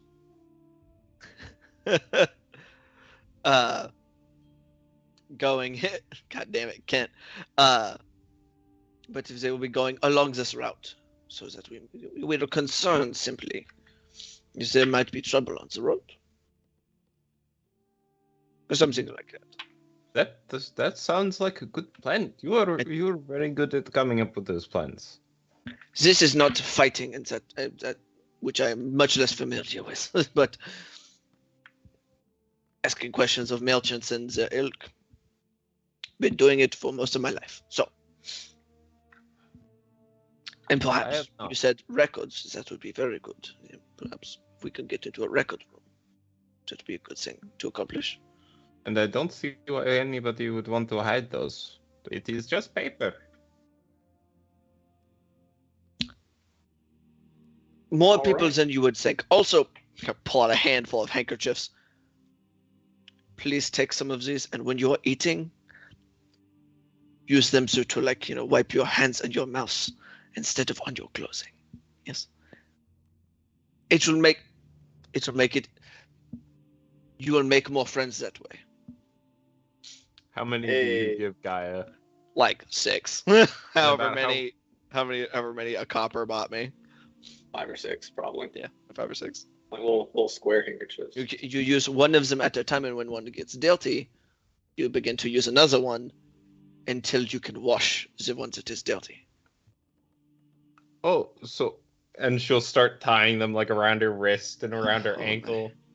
We would have to work on this. Do you not have any pockets? He's like, kind of like shirt But- pocket. Why would As that? y'all like, are- so- Oh, Just to keep this moving along, just because Yeah, we do yeah, have kind of a absolutely. short time frame, as y'all are having Totally. this back and forth regarding handkerchiefs and the struggles of getting our own Gaia Lily Star to use them, y'all will be heading Correctly. off up to the second layer. oh boy, Um, Rich Town. Squad 1, Mr. Roderick Smith and Serafina LeBrain get to stay right here on the Carnival layer. Y'all are just going a few streets over.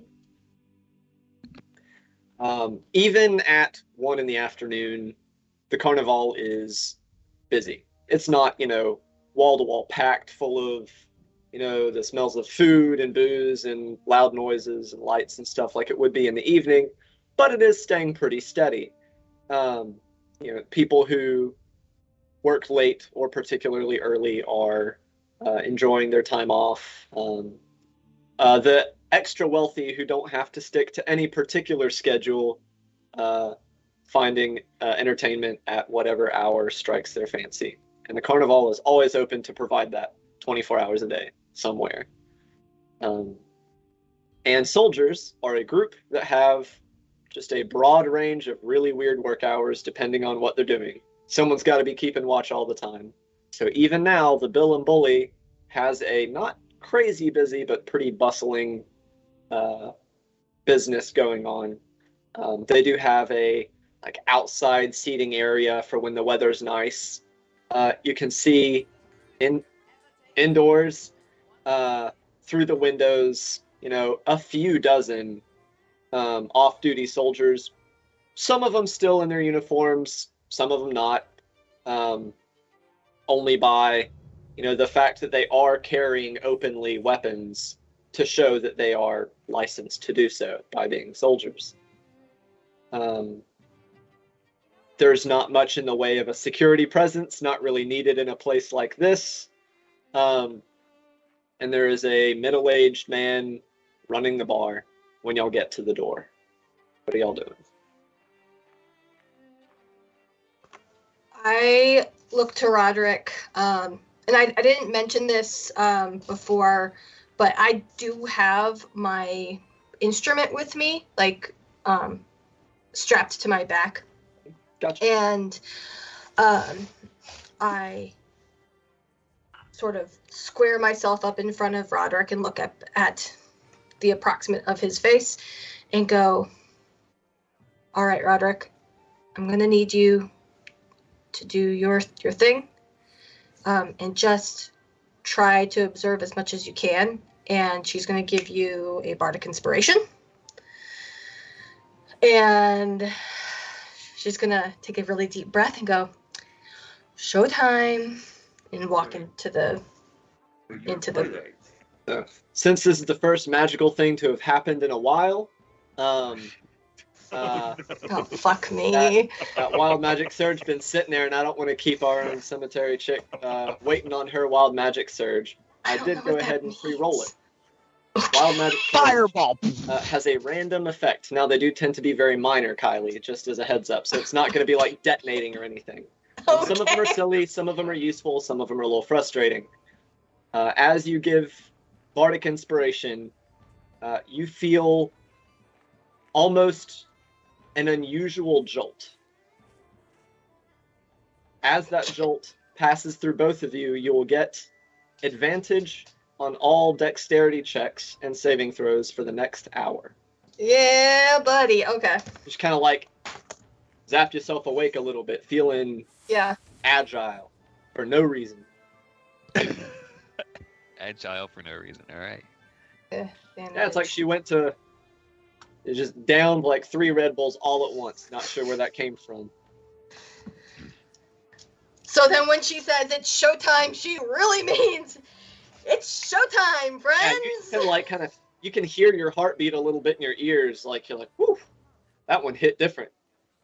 Yeah. So I think she like cracks her neck a little bit and like pulls herself up even more into like a position and like walks through the door and do I see any of my classmates, colleagues? Because you know, bards are often in, or even like, I don't know. I feel like internship type things. Not offhand, but without needing to roll any check, you would know this is the time of day when most of the classes are starting. Okay. Because of those late hours we were discussing earlier. Right. Most of your peers are either going to be in class or preparing for an evening class, therefore practicing and such. Okay. I do need a Okay. perception check from you, though. Yes. Both of you, actually. I'm doing it, man. Perception. 24. 15.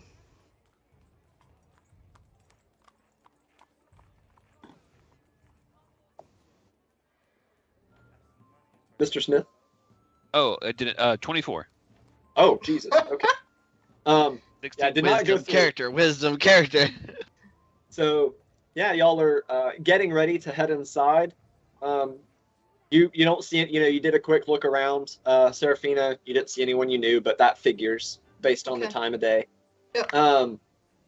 And seeing you look around, you know, Mr. Roderick here also looked around. You know, yeah, your friends start looking around, you look around too, just how it works. And you see posted up a semi-familiar sight.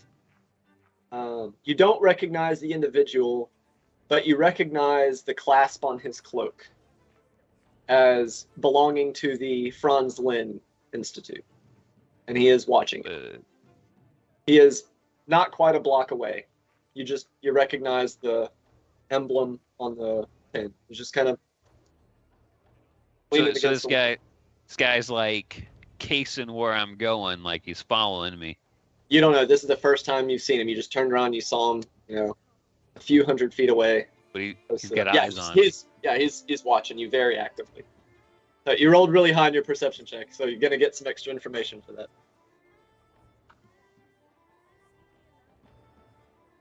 To me or to? To that guy. To the guy. Okay. Are you doing this in front of Seraphina? I don't know. Did you go in already? I don't know. I Yeah, thought you this walked in is- with me. Y'all were approaching the door when this happened. Okay. So unless you just don't want to, you could see that gesture from Audrey.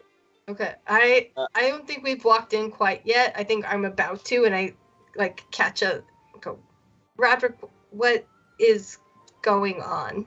But before you go further into that, I will say, for his part, the Franz Lin representative kind of leans up off of the wall, uncrosses his arms, and walks away out of sight.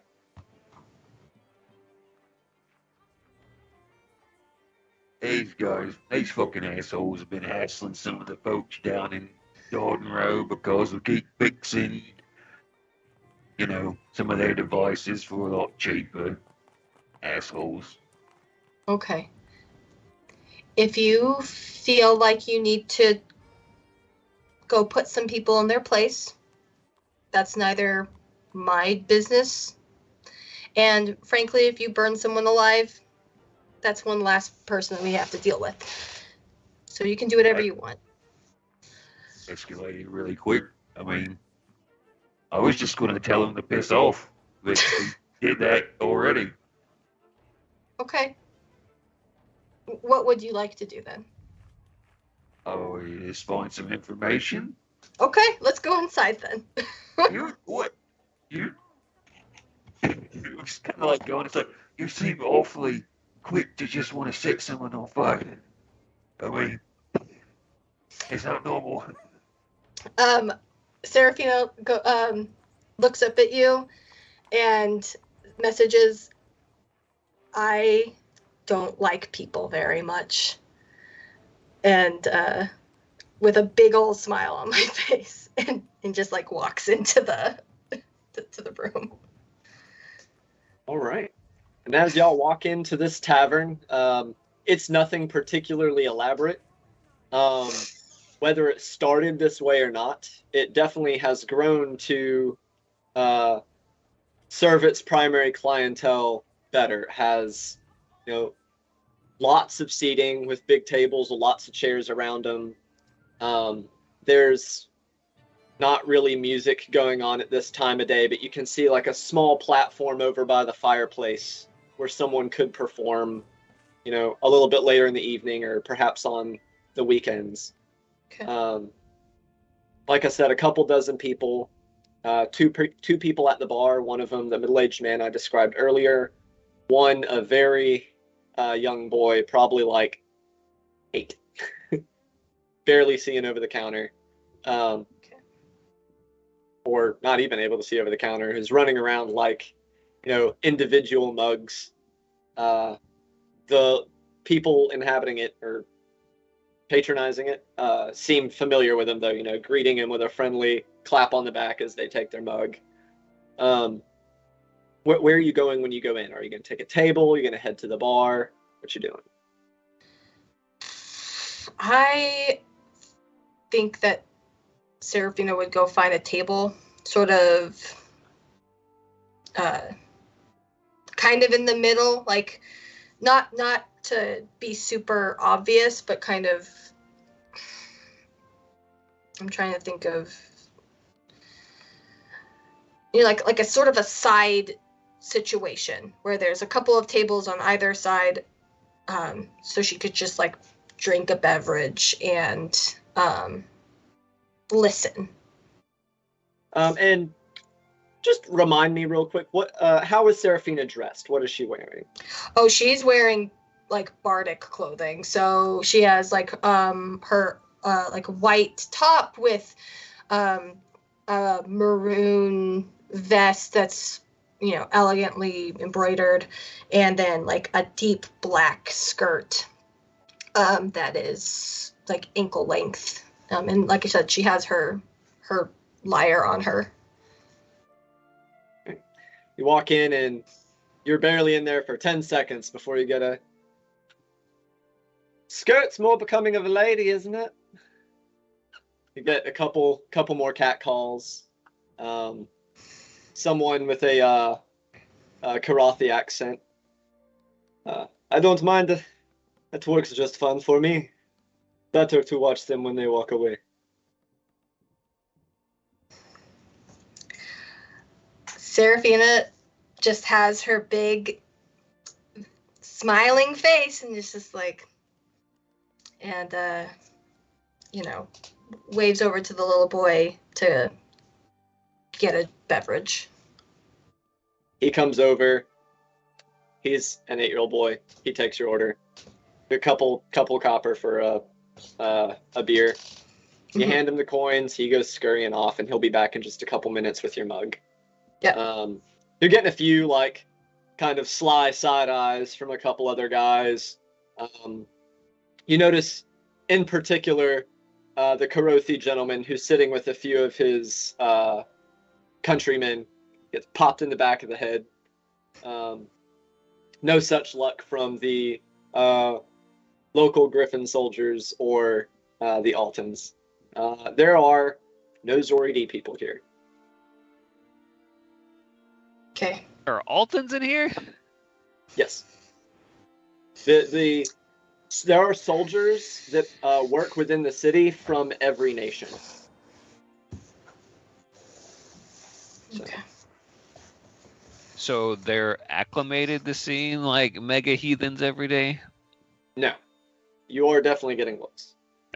But these are very evidently, because you have seen them before, up close and personal. These are not Knights of the Circle. These are soldiers.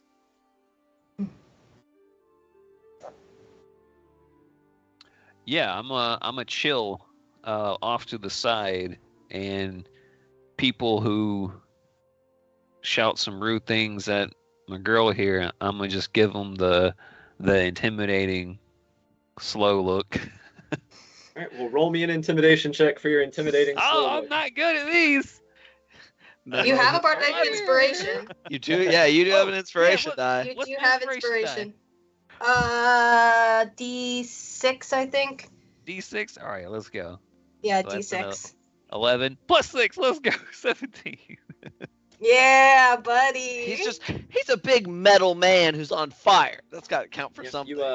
Yeah, the Altons kind of already not thrilled with you at that point are kind of like turn their direction back into their mugs and seem mumbling under their breath. You can't really hear them.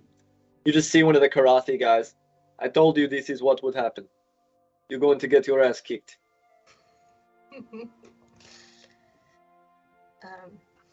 I guess I just try to sit and listen, like overhear any idle chatter, maybe even slip some coin to the little boy to give them even more beverages. I don't know, I need to get them trashed. High or low? Let's go low again.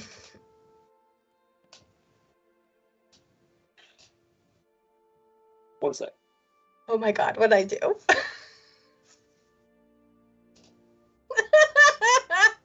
You drove him to drink.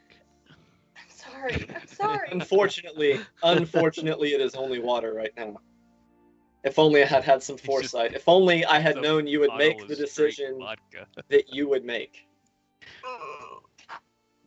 You're sitting there, and go ahead and roll me a perception check. Okay. At advantage. Go ahead and roll me a perception check at advantage because they're ignoring you, making it very easy to eavesdrop. Okay. Thanks to your intimidation check. Did you nat 20 that or not want it? You nat something. I got that 20. Woo! All right. So as you're sitting there, Yeah. enjoying your drink, you're maybe a third of the way through the beer. A couple more people cycling in and out. And you see a man walk in.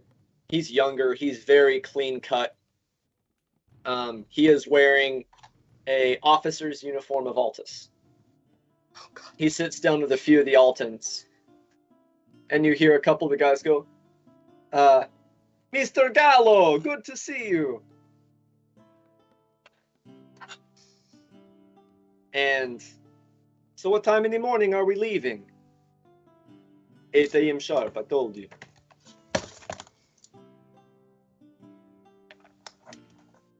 So, as you sit, they casually discuss tomorrow's plans over a few drinks.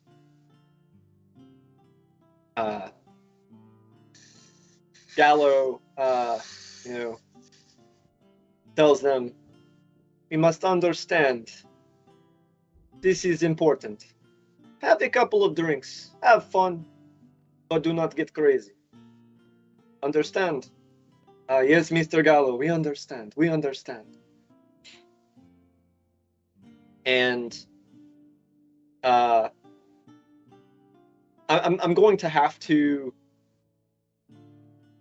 think about what all information you get while you eavesdrop, because Roderick Smith and Serafina LeBrain, you chose low on a nat 1. out of 100. And then you rolled a nat 20 on your perception check. So I'm going to have to think about what you're getting. Oh. Oh my god!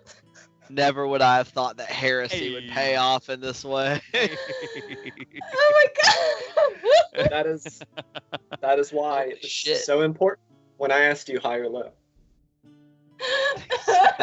Brain is just So while I'm gonna have to mull on that one for just a little bit. So while we do that, let's hop back over to Squad 2. Squad 2, a short rail car ride, another 2 copper each. as we've just been going without getting any specifics. Apollinaire has been desperately trying to like school Gaia on like not like all things, but specifically on like social etiquette in the kind of place where we're about to be.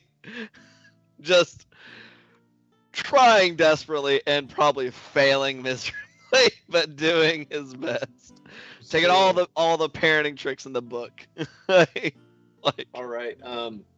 Y'all handle that however y'all want to. just really stressing the like this is how you want to behave if you want to make friends with like these kind of people.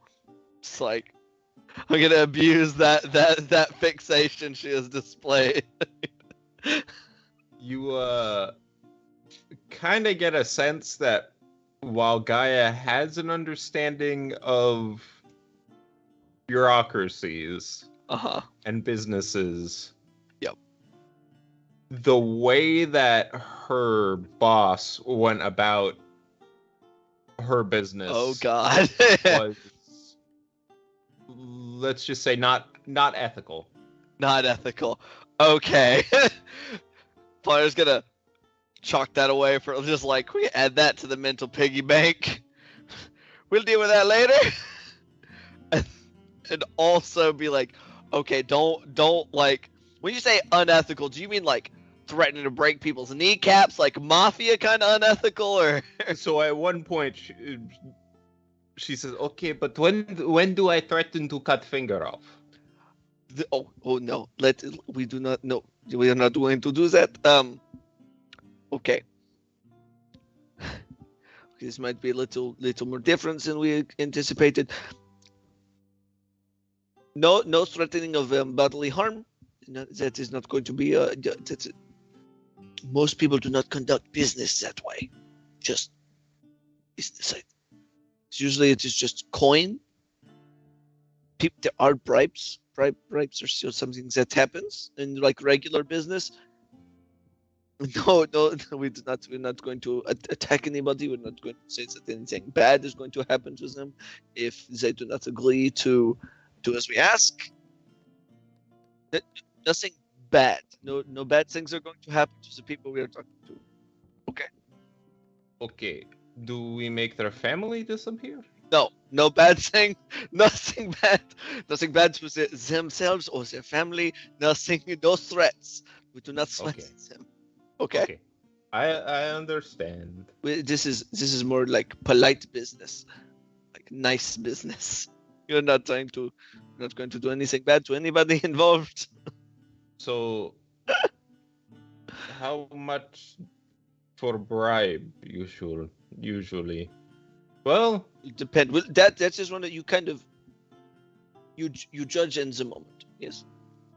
So we will see if they are being particularly stubborn about giving us the information that we wish, and we may offer them some silvers and be like, oh well, that is just simply too bad. We had really hoped that this information may be readily available to us.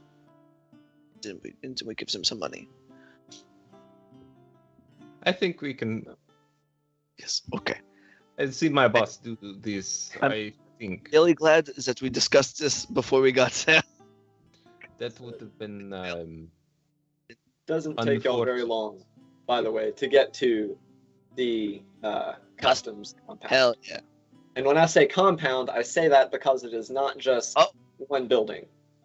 It is a 3-story building flanked by a couple of 2-story buildings. and a front office that you check in at completely separate. Oh man. When you get there, they have 2 lines. Great. The first one is lots of carts and stuff, things being checked. The second one seems to be individuals. They're not labeled, but you can assume that many of them are merchants. You see where off the first line you can see stacks of things with soldiers going through bags and crates and boxes and such. And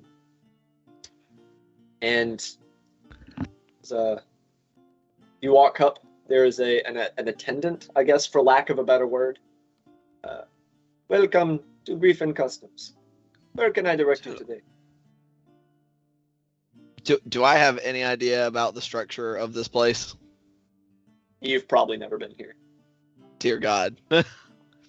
So we were wishing to ask some questions in regards to outgoing trade that has officially and legally comes through the customs, or will be exiting through customs. Are you doing an export check and taxation, or are you simply needing questions regarding? Questions regarding. My young Please friend take the here line on is the right. okay. Yes, of course. Thank you so much. Come, guy. Okay. I hope you have Looks- a good day. Bored and irritated, does not respond to Guy. Oof. Not irritated at you. Looked irritated when you Right. walked. Right. It would appear that this is not the most glamorous job. But he Alright, gets y'all to s- meet people all day. It must be fun for him. You sit in line for nearly half an hour Dear before God. you finally get up to the actual attendant there at the office, so to speak. Wonderful. And Question. what can I do for you? Question.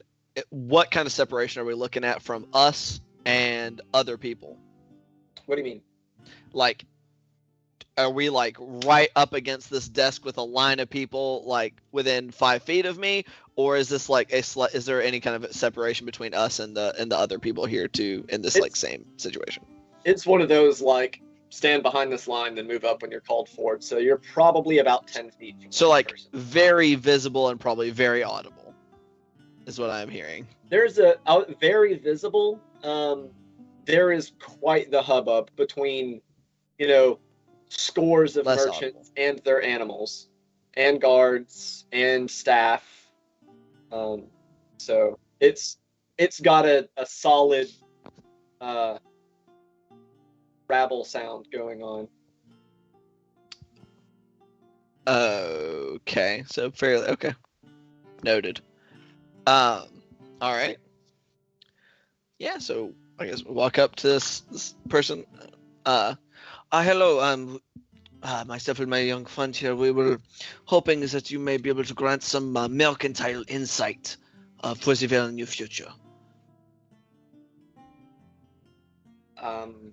What specifically do you want to know? She is hoping to break into the merchant trade herself, and we're going to see if perhaps. Very lucrative. Yes, that Popular is career the hope. choice here in Griffin City.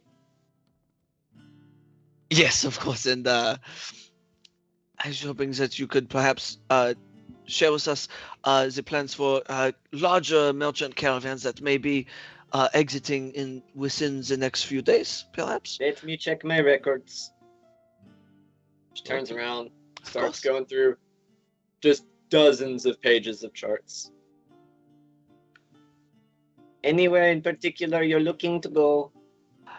I believe that, there had been some rumblings that there could be some profitable trades in the direction of Altus, perhaps. Maybe. Maybe was that? I am not that a is not merchant. no. I just work here. If you're looking for insights, look elsewhere. I'm looking for insights in the official manner of perhaps if She was, if there's going to be much wealthier competition heading in that direction, then we will perhaps look somewhere else. Yeah, that she understood what you were asking. She was just saying that Gotcha. as like an aside. Yeah, well, she she is doesn't gotta still- be an asshole about it. It's a beauty, it's a bureaucracy. Have you ever been to a DMV? Come on. I know. I hate it there too. I don't Um, like being in these places. Um, This is pain. Okay, you can break their fingers. there is Shillelagh, One- whack.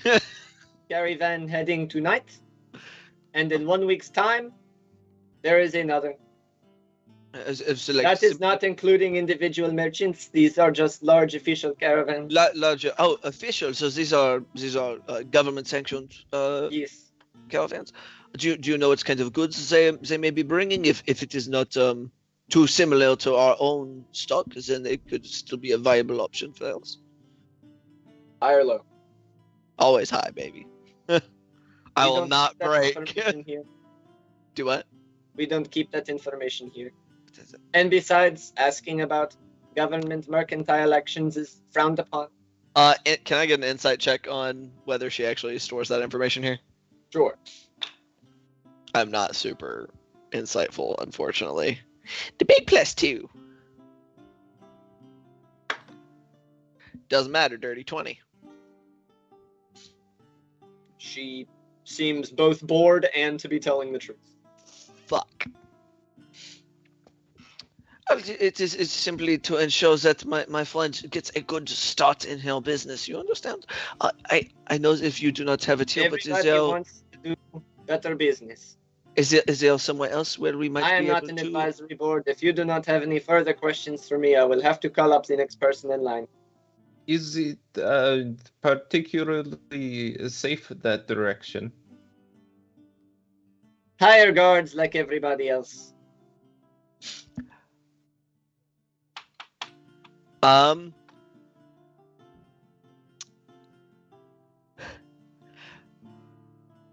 Dan, would I have any idea how much one of these somebody in this kind of position may make in a day?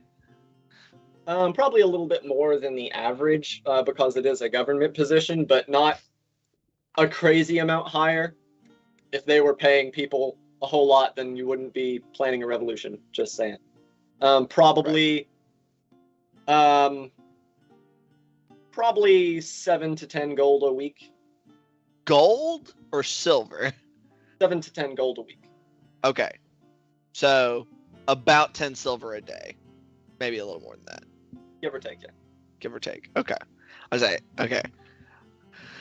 I'm just gonna kind of, I mean, just one more. If there was an example of our stock, is that I know you said you're not in an advisory board, but if you would just like to take a look, and I just want to pull out a stack of 10 silver coins as discreetly as possible, and just kind of place it on her side of the counter. Make me a persuasion check at advantage. Sick, nasty. At advantage, that is a 25. Yeah. My only high rolls are going to be 17s. That is the only high number I'm allowed to roll. He just raises an eyebrow, slides the coins out of sight. It is my understanding that you have particular questions. What can I do to help? Simply wish to make sure that there is not any a conflict of interest between ourselves and these larger government-sanctioned caravans. Make sure that we are not peddling the same goods.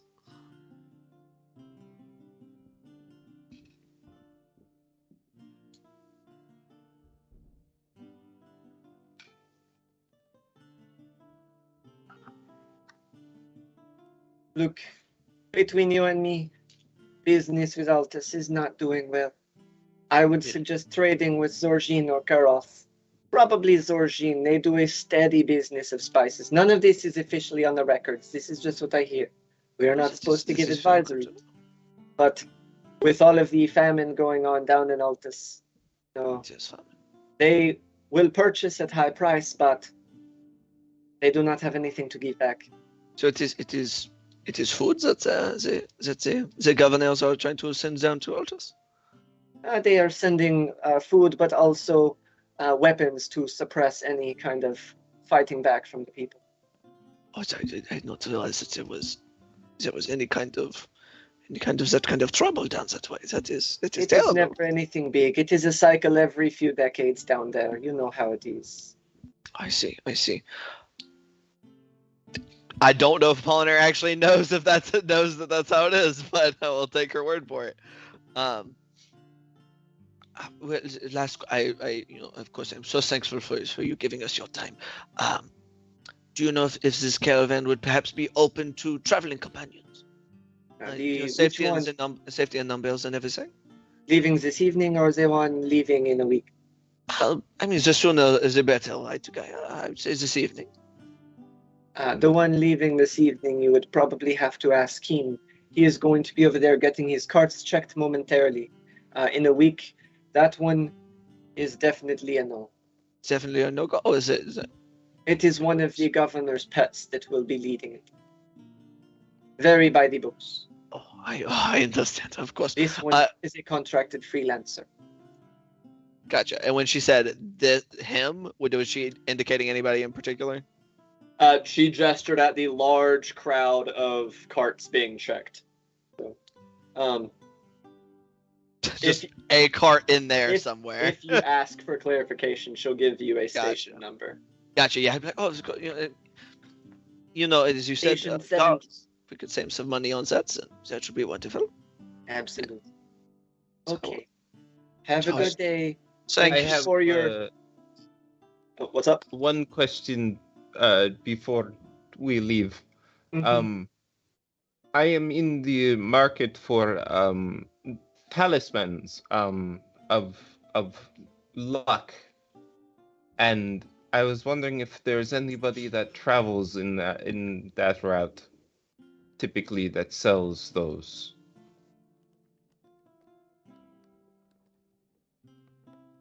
Ireland. Hi. She just kind of half leans over. You'll have to wrap this up, but I would not be looking for talismans if you're heading towards Altus. You know how they are about things. Of course. If you're looking for talismans, perhaps head back north. Thank you. Well, let us go. We'll ask our friends, see if they perhaps would be amicable to some traveling companions, yes? Of course. All right. As y'all head over to Station 17, we are going to pop back over to the Bill and Bully. I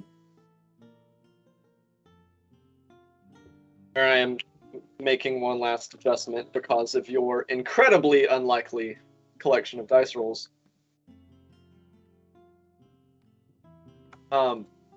Trying to put this into, I'm not going to have a one-sided conversation with myself among 7 NPCs for an extended period of time, so we're just going to do a blow by blow of what you learn over the next hour or two as they have a few drinks, chit-chat a little bit about tomorrow, maybe loosen up a bit, but not too much because they are professionals. They will be riding 12-hour days. With brief stops because of the high importance of, they do not name him, but the prisoner. He will be executed in Emil's Run at the first opportunity because he is a high risk. They are potentially expecting some confrontation, but they are hoping to avoid it specifically by keeping a low profile on this mission. Someone almost mentions his name once. He gets the, and his buddy pops him in the back of the head. No, we are being quiet about these. They'll be stopping overnight in Clearwater Village. They'll be stopping overnight at Stoneman Rest. They'll be dropping their Griffin escort in Clearwater. So when they get to Clearwater, the Griffin escort will be turning back. They'll be picking up the Alton escort at Emil's Run. So the escort will be waiting for them there at Emil's Run. to take them to the execution site, which is another day's ride south of Emil's Run. Due to Alton superstition about executions being close to populated areas and such. The entire group of 24 men will be mounted. All soldiers will be equipped with spears and crossbows. They will have 6 marksmen riding, 3 to a side of the prison cart, with 9 of the lances spread out on either side, ranging in front of and behind the caravan. It is a 2-cart caravan, the prison cart and their supply cart, both which will be driven by civilian drivers. The Gallo will be riding abreast of the supply cart, and the Knight of the Circle, who none of them seem to know personally, none of them have even met him yet, Sir Severian Paliere, will be riding abreast of the prison cart. They all seem to find him intense and unnerving on the times they've seen him. You also find out that Ludovic Gallo is a famed duelist in the Alton style, using a long sword and a dagger.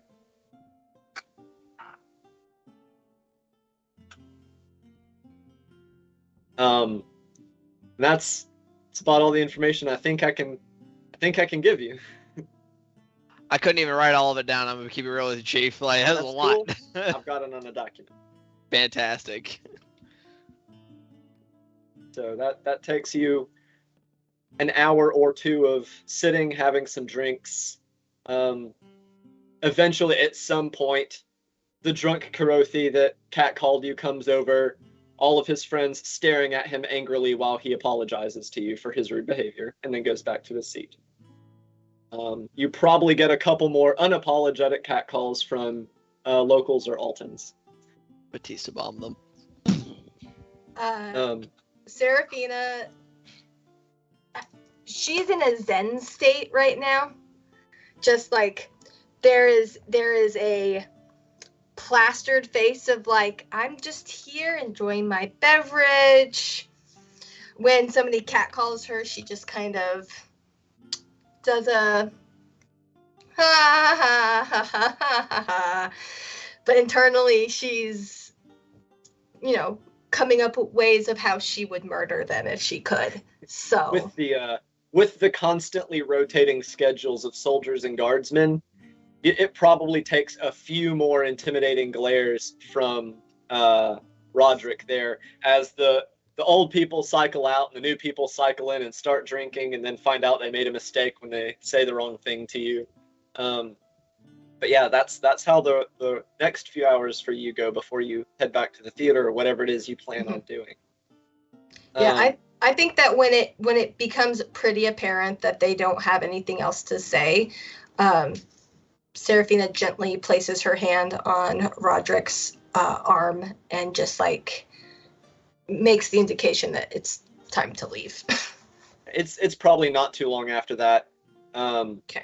That you hear them talking about, we have an early morning tomorrow. Let us be getting back to bed. Check our weapons and equipment. Make sure it is all ready. It is a tight operation. Yeah. They're going to bed at like 5 o'clock.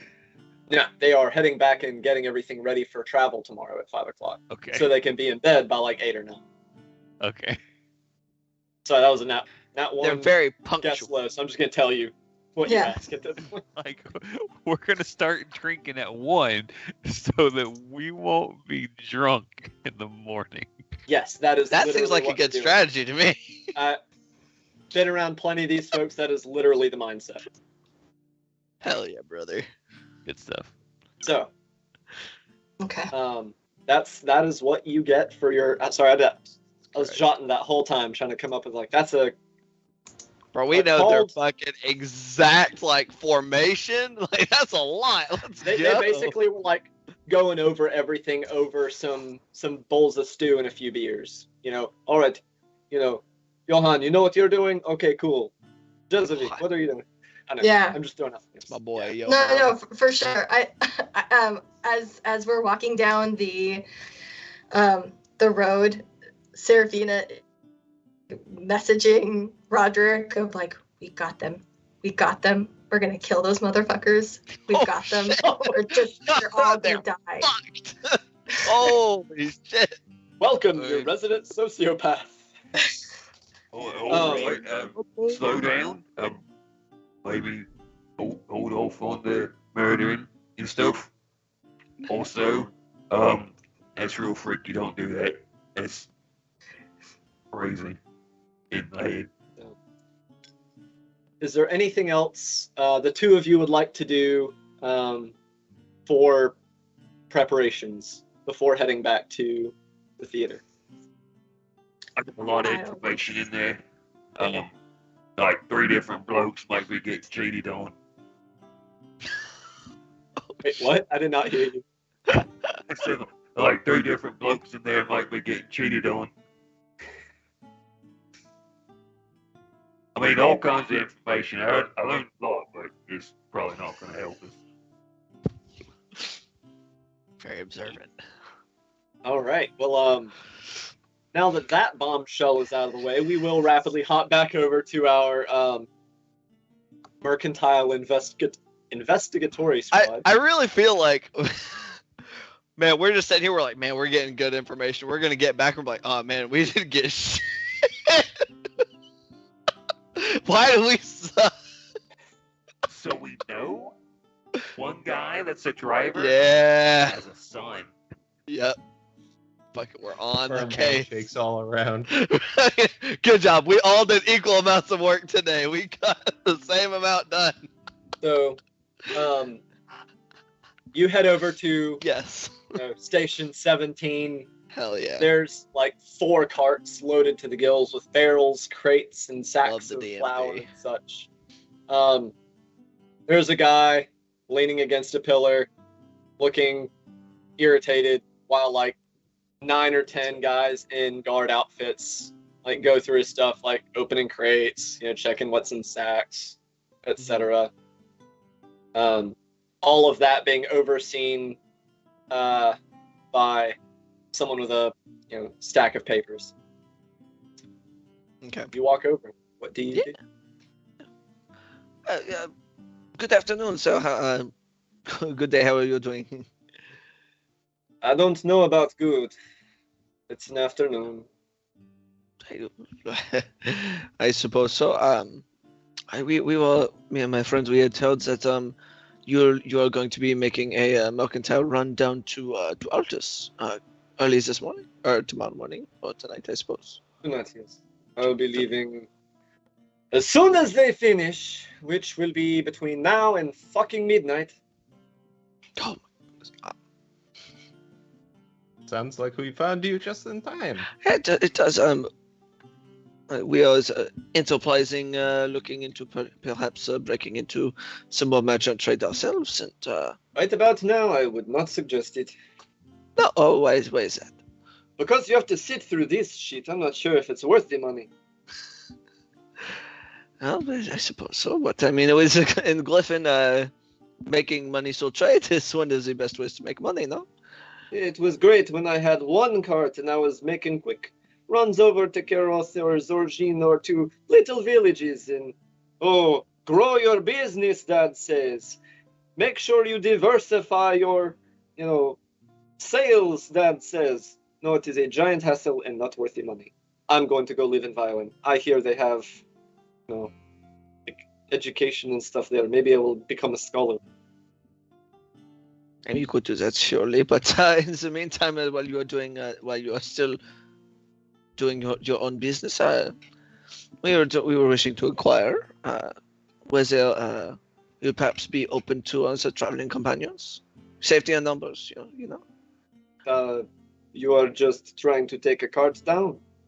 No, potentially, we think we may bring some samples of goods that we may wish to peddle and take a look around, see if Altus is perhaps a good place for them to be sold. Show some examples, if we can establish some connections.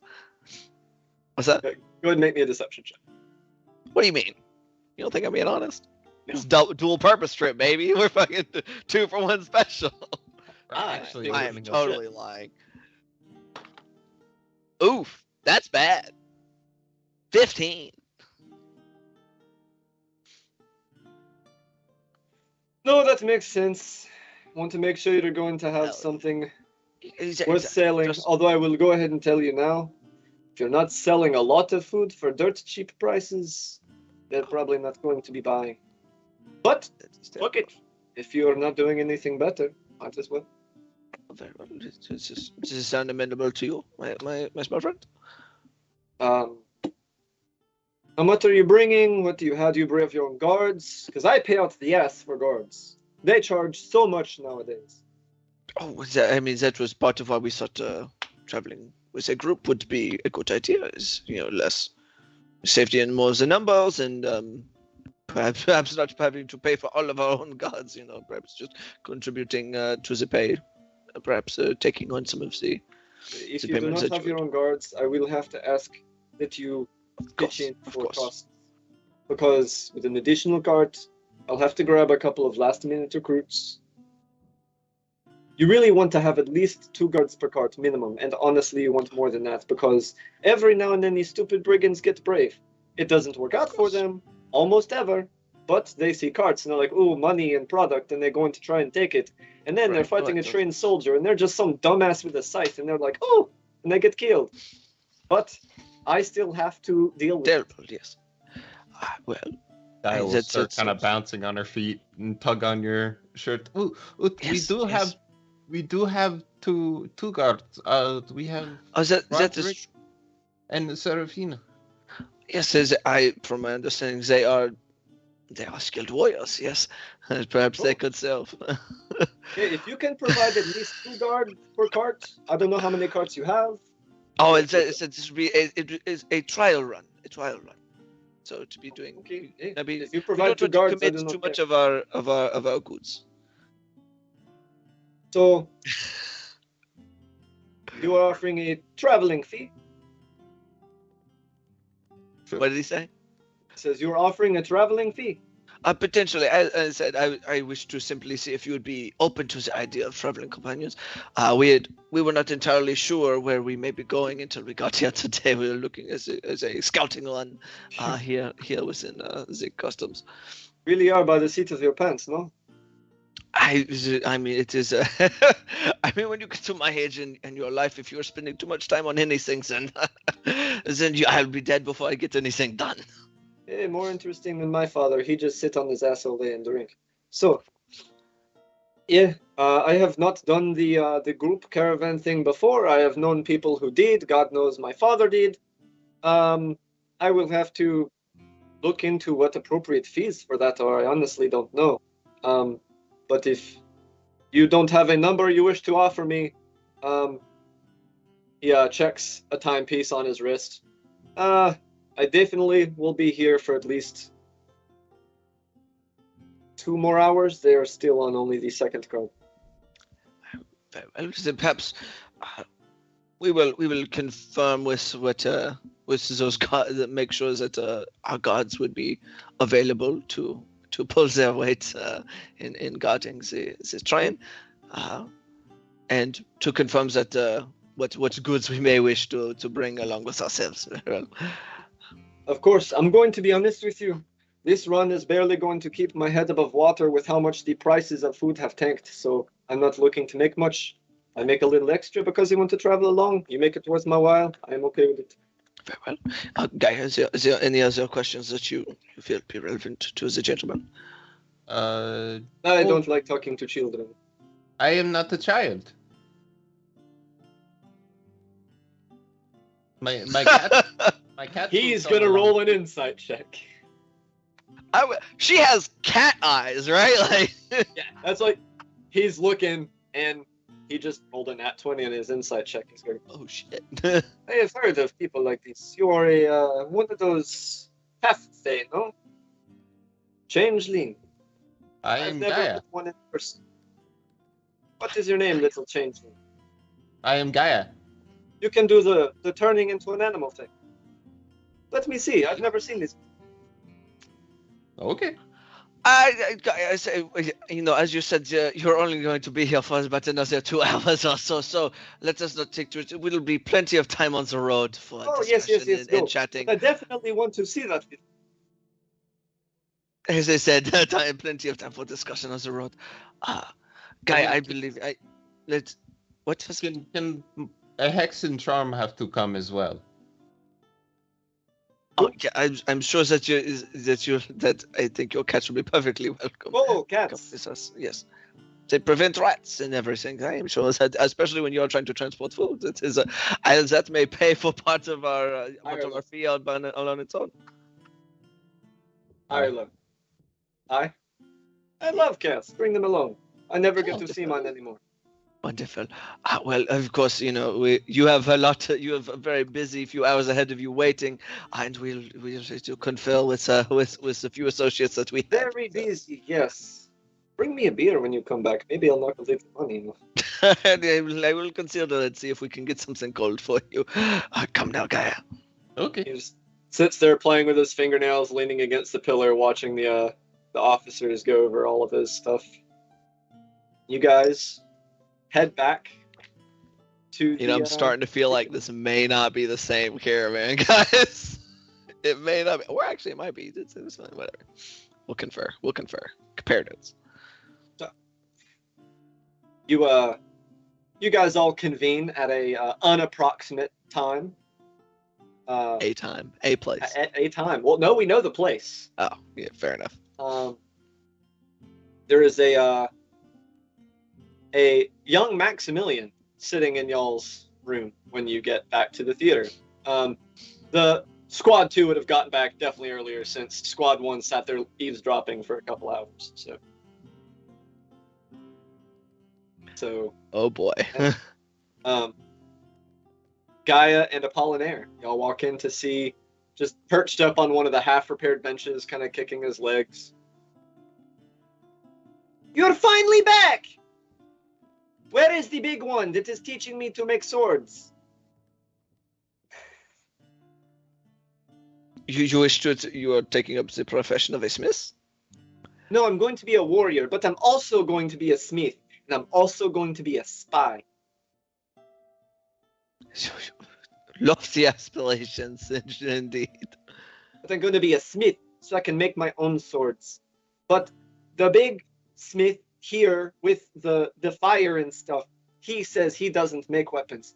But I'm going to get him to teach me to make kitchen knives, and I'm going to make a really big one.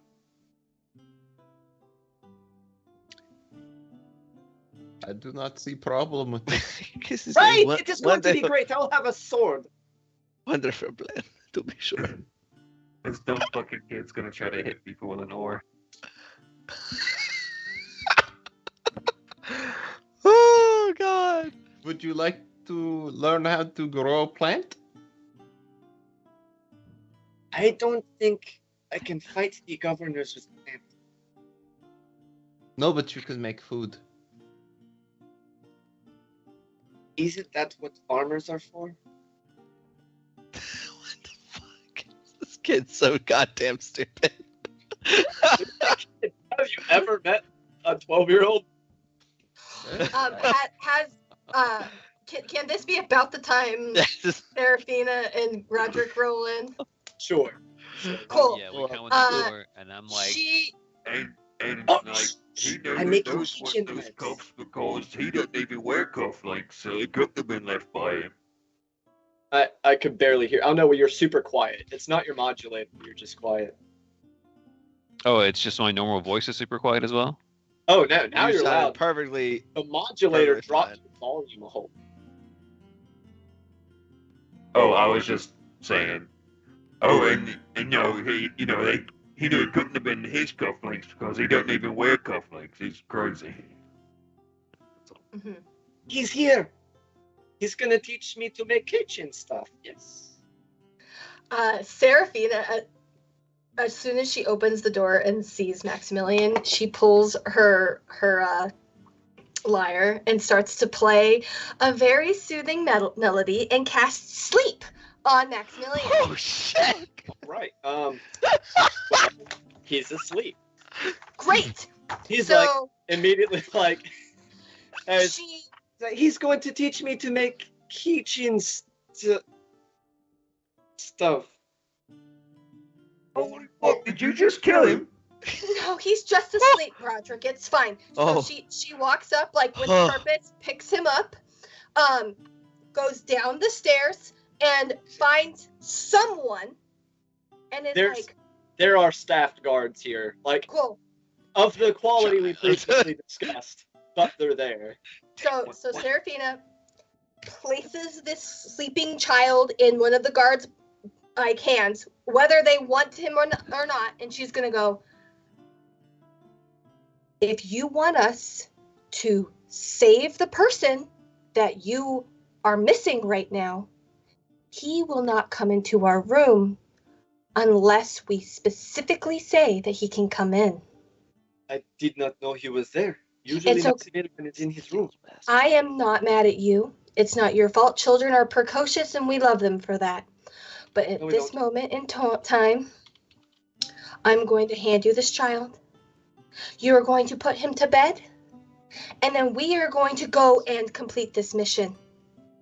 Does that sound good to you? Yeah, he immediately starts calling for someone. Oh All right. god. I am now going to go back up. Have a great afternoon. Mira! Well, Mira! That older While lady she's y'all down saw at doing breakfast that- walks in and just kind of Oh, gracious. she takes him and walks back down the hall with him. well, while she's down doing that, Roger's gonna be like, She might have just got rid of the body. Like, earlier she was talking about killing, like, setting all these people on fire. It was kind of scary. Because she was like, happy and everything. And then she's like, we're going to kill all of them. It's going to be great. We're setting them on fire. I don't know what's going on. But I'm sure. hopefully I'm she sure didn't that kill that them. is. Is it slightly? Which is the ethics around using magic on children? That feels like a Is great. it- The kid was like clearly asleep, like snoring. Right, I know. I'm not thinking about like that she killed him. I'm like, is that wrong? Like, is it wrong to use magic on kids? I don't know. I use magic on kids all the time. It's an efficiency thing. So as I Yes, I'm gonna yes. make the assumption that Serafina realizes or just thinks that everybody is horrified over this fact. Because as soon as she gets to the top of the stairs and shuts the door, she says, "We have all of the information." And when I say all of the information, I mean all of the information.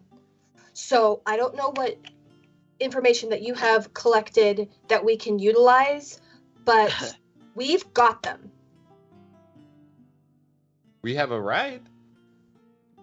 Great. Well, that was potentially something I was going to discuss. I mean, ultimately, it does sound like there's some smoke screen being provided to ensure that perhaps it does not look like it is a military caravan exiting.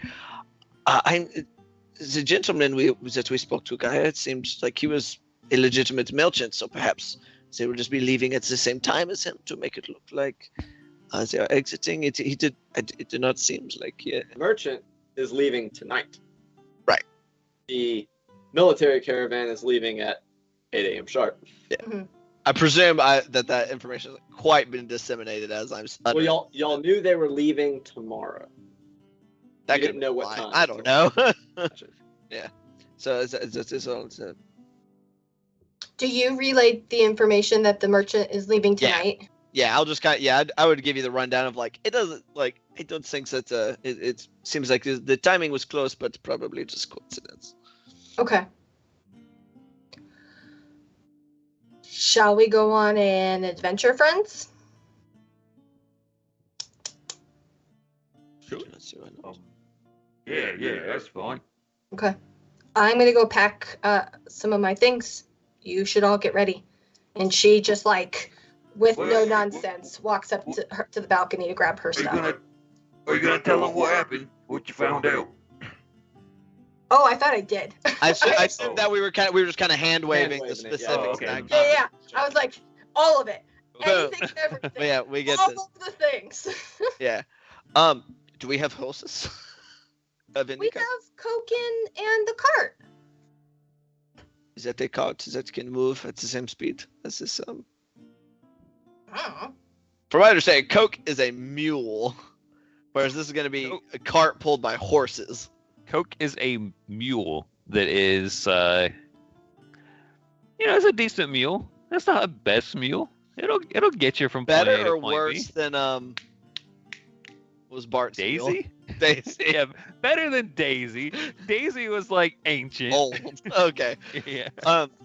I just have this thought that this merchant is leaving tonight. That will be slightly ahead of, hypothetically, this caravan. Mhm. It could perhaps be convenient cover unless we wish specifically to follow them. If we felt comfortable with the details that you were able to acquire, we could use the timing of being ahead of them to prepare before they got to us. Yes. Yes, I think that is the best possible situation. Yeah, So if we that go- takes care of our lack of food, right? Kind of. To make sure I'm on the same page with you guys are going to ride out or try to ride out with the merchant caravan Yes. to get ahead of. Okay. Correct. Yeah, since we have such specific details of their travel plans, like we know to a T where they're going to be and on like what schedule. They'll actually probably overtake us. Actually, now that I'm thinking about it, they will 100% That's what I was trying to overtake say. us. Yeah. Yeah, math is hard. So at the very least, it would allow us to get. I don't know. I'm really not sure out of character if it's more efficient to have like a legit cover story for exiting the city or not. I think it would be legitimate, or like just table talk of. I think it benefits our mission to leave legitimately And And then like then- dip. and then dip, right? Like when everybody however far we get, have everybody go to sleep, or I cast sleep again, something, and we just keep going as far as we Mhm. can. I think that makes sense. So we use these last few hours. I think it was insinuated we would have to bring our own cart. Was that not correct, Gaia? I was under the assumption that you would have one for us, but One way or the other. Good. Yeah, DM was he thinking that we were going to bring our own cart to this expedition? Okay. Yes, he's just saying So we travel can- along with him.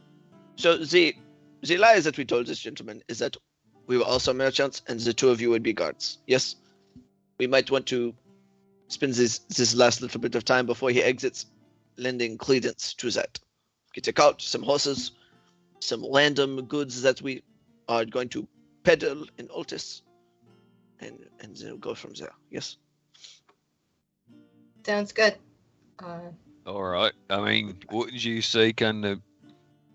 What kind of merchant was you? Did you say?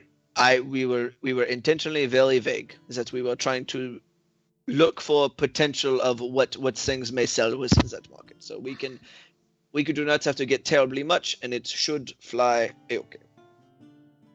All right. So my intent just as a player is just we'll buy some sundries of trade goods, cart, horses, and just plop it all together and be like, yeah, we're inexperienced merchants tagging along with somebody who knows what they're doing. And they'll hopefully just be like, wow, these guys are dumb as hell. But we'll be happy to take our money. So That's- as it's. Oh, go ahead. I was like, that sounds good. I think Seraphina says that's fine. And she goes, Apollinaire, how much money do you think we need to spend on sundries? Dungeon Master. Yes. I don't know how much this kind of stuff would cost. I'm thinking like basically sample sizes of a few different trade goods. I don't know how much that would be. There are charts for this. Oh fudge. I am dropping them in the Skype chat now. Wonderful. Oh, good gravy. Okay. Trade goods. Okay, perfect. So yeah, wonderful. Some of a pound of platinum is not on the Oi. docket. Okay, we should get We should get some iron, because I can make stuff with that along the way. That'd be good. Sure. They say, I'm basically going to say they said that food was kind of a thing, so, but that was selling really poorly. So we're High gonna kinda volume, low cost. high volume, low cost. So I'm basically going to say like pound of iron, pound of copper, maybe a couple pounds of like some spices, and wham bam, thank you ma'am, Bob's your uncle. That Okay. seems like trader things to me. I Are you will gonna do be that trying to math do and, this- and Yeah, figure you- out how much it is. Are You y'all tell- going to be trying to do this with, the mule, or are y'all going to No. buy a I horse? would say a regular sized cart, some horses to pull it as well. Um, I'm not We are- super concerned about the money because I think we probably between us have enough to cover it. we will take care of all of that off Yeah, screen. that's As you guys are housekeeping.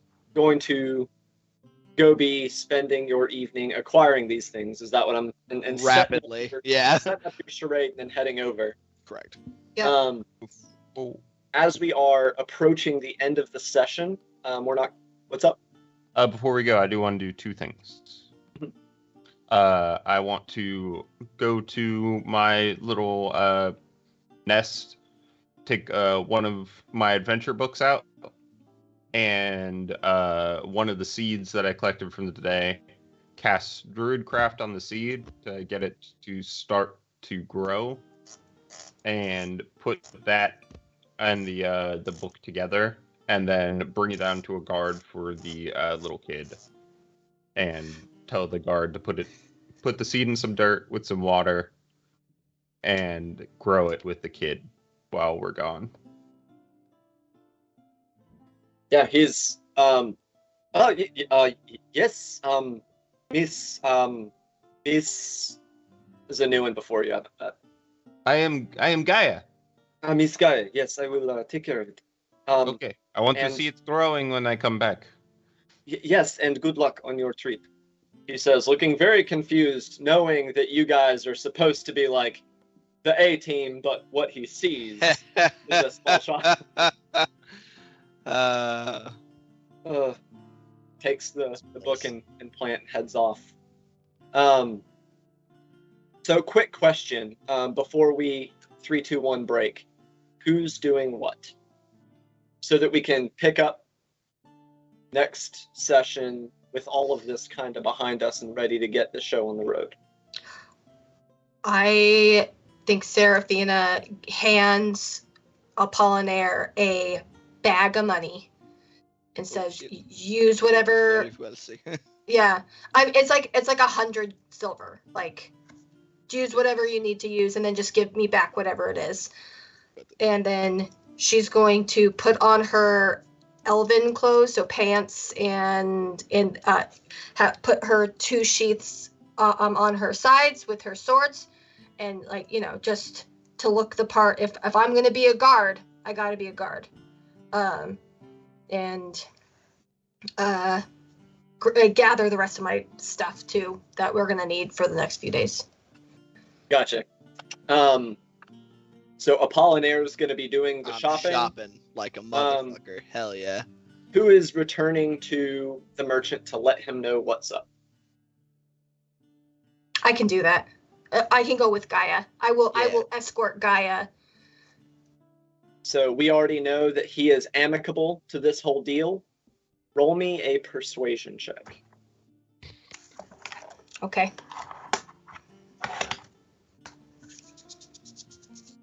At advantage, actually, because he doesn't really know what he's doing with this. He's never done it. Ha! We're gonna screw this guy over. Did you roll another nat 20 or did you roll a nat 1? I rolled another nat 20. I'm sorry. That's a 29.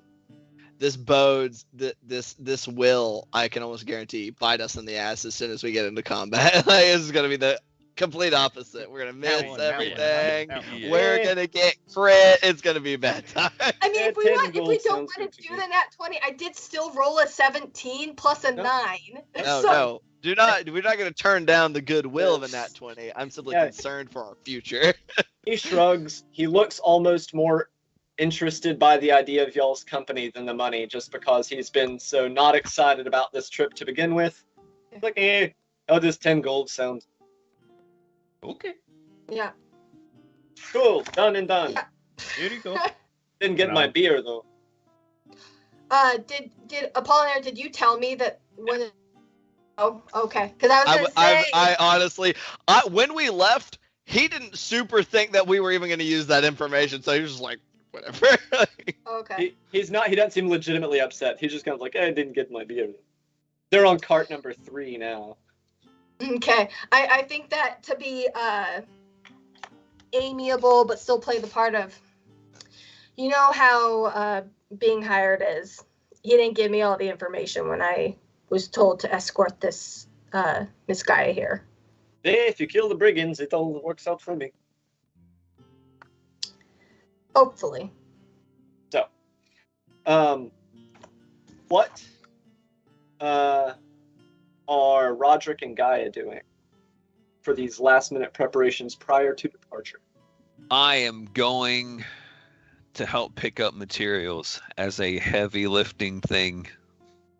And we're going to get a lot of iron, and I'm going to make stuff. Yes, you pick up this right there and put it in the cart. Thank you. It's going to be like 100 Very nice. silver pieces worth of iron. Or something. Well, the specifics of purchasing will be handled at some point. We're buying goods. So, high or low? Always high. Jesus Christ, we're gonna get jumped trying to fucking buy trade goods. So, there is a flash of movement out of the alleyway, and the last impression you get before you'll be rolling initiative is 2 hooded figures leaping out of an alleyway at you as the sun has gone down, and y'all are going back after getting your last little bit of trade good. That is where we're going to call the session for tonight. We will begin next session by rolling initiative. Begin next session by immolating some fools. That's how we're beginning next session. They're all All fire elementals. Fuck! That'd be Hooded really bad. fire elementals. Wait a minute. So thanks everyone for another fantastic session at Hard Knock Dice and session 2 of Blood and Silver. As always, check out our charity organization that we support. Someone would drop that link. That would be much appreciated. We try so hard to be good people, even while some of us are busy being terrible people. I'm looking at you. Yep, she knows. I've been informed we are going to be raiding the dungeon run, so stick around and see what fun activities they may have. Hopefully good stuff for them. Does anybody else have any announcements or anything they would like to say before we say goodbye and give our attention to someone else? Let them have it. Facebook. All right. On that note, everyone have a great rest of your night, and I'll see you all around Saturday for our Hard Knock Dice Across Eberron campaign, directed and dungeon mastered by Jonesy. Have a good rest of your night.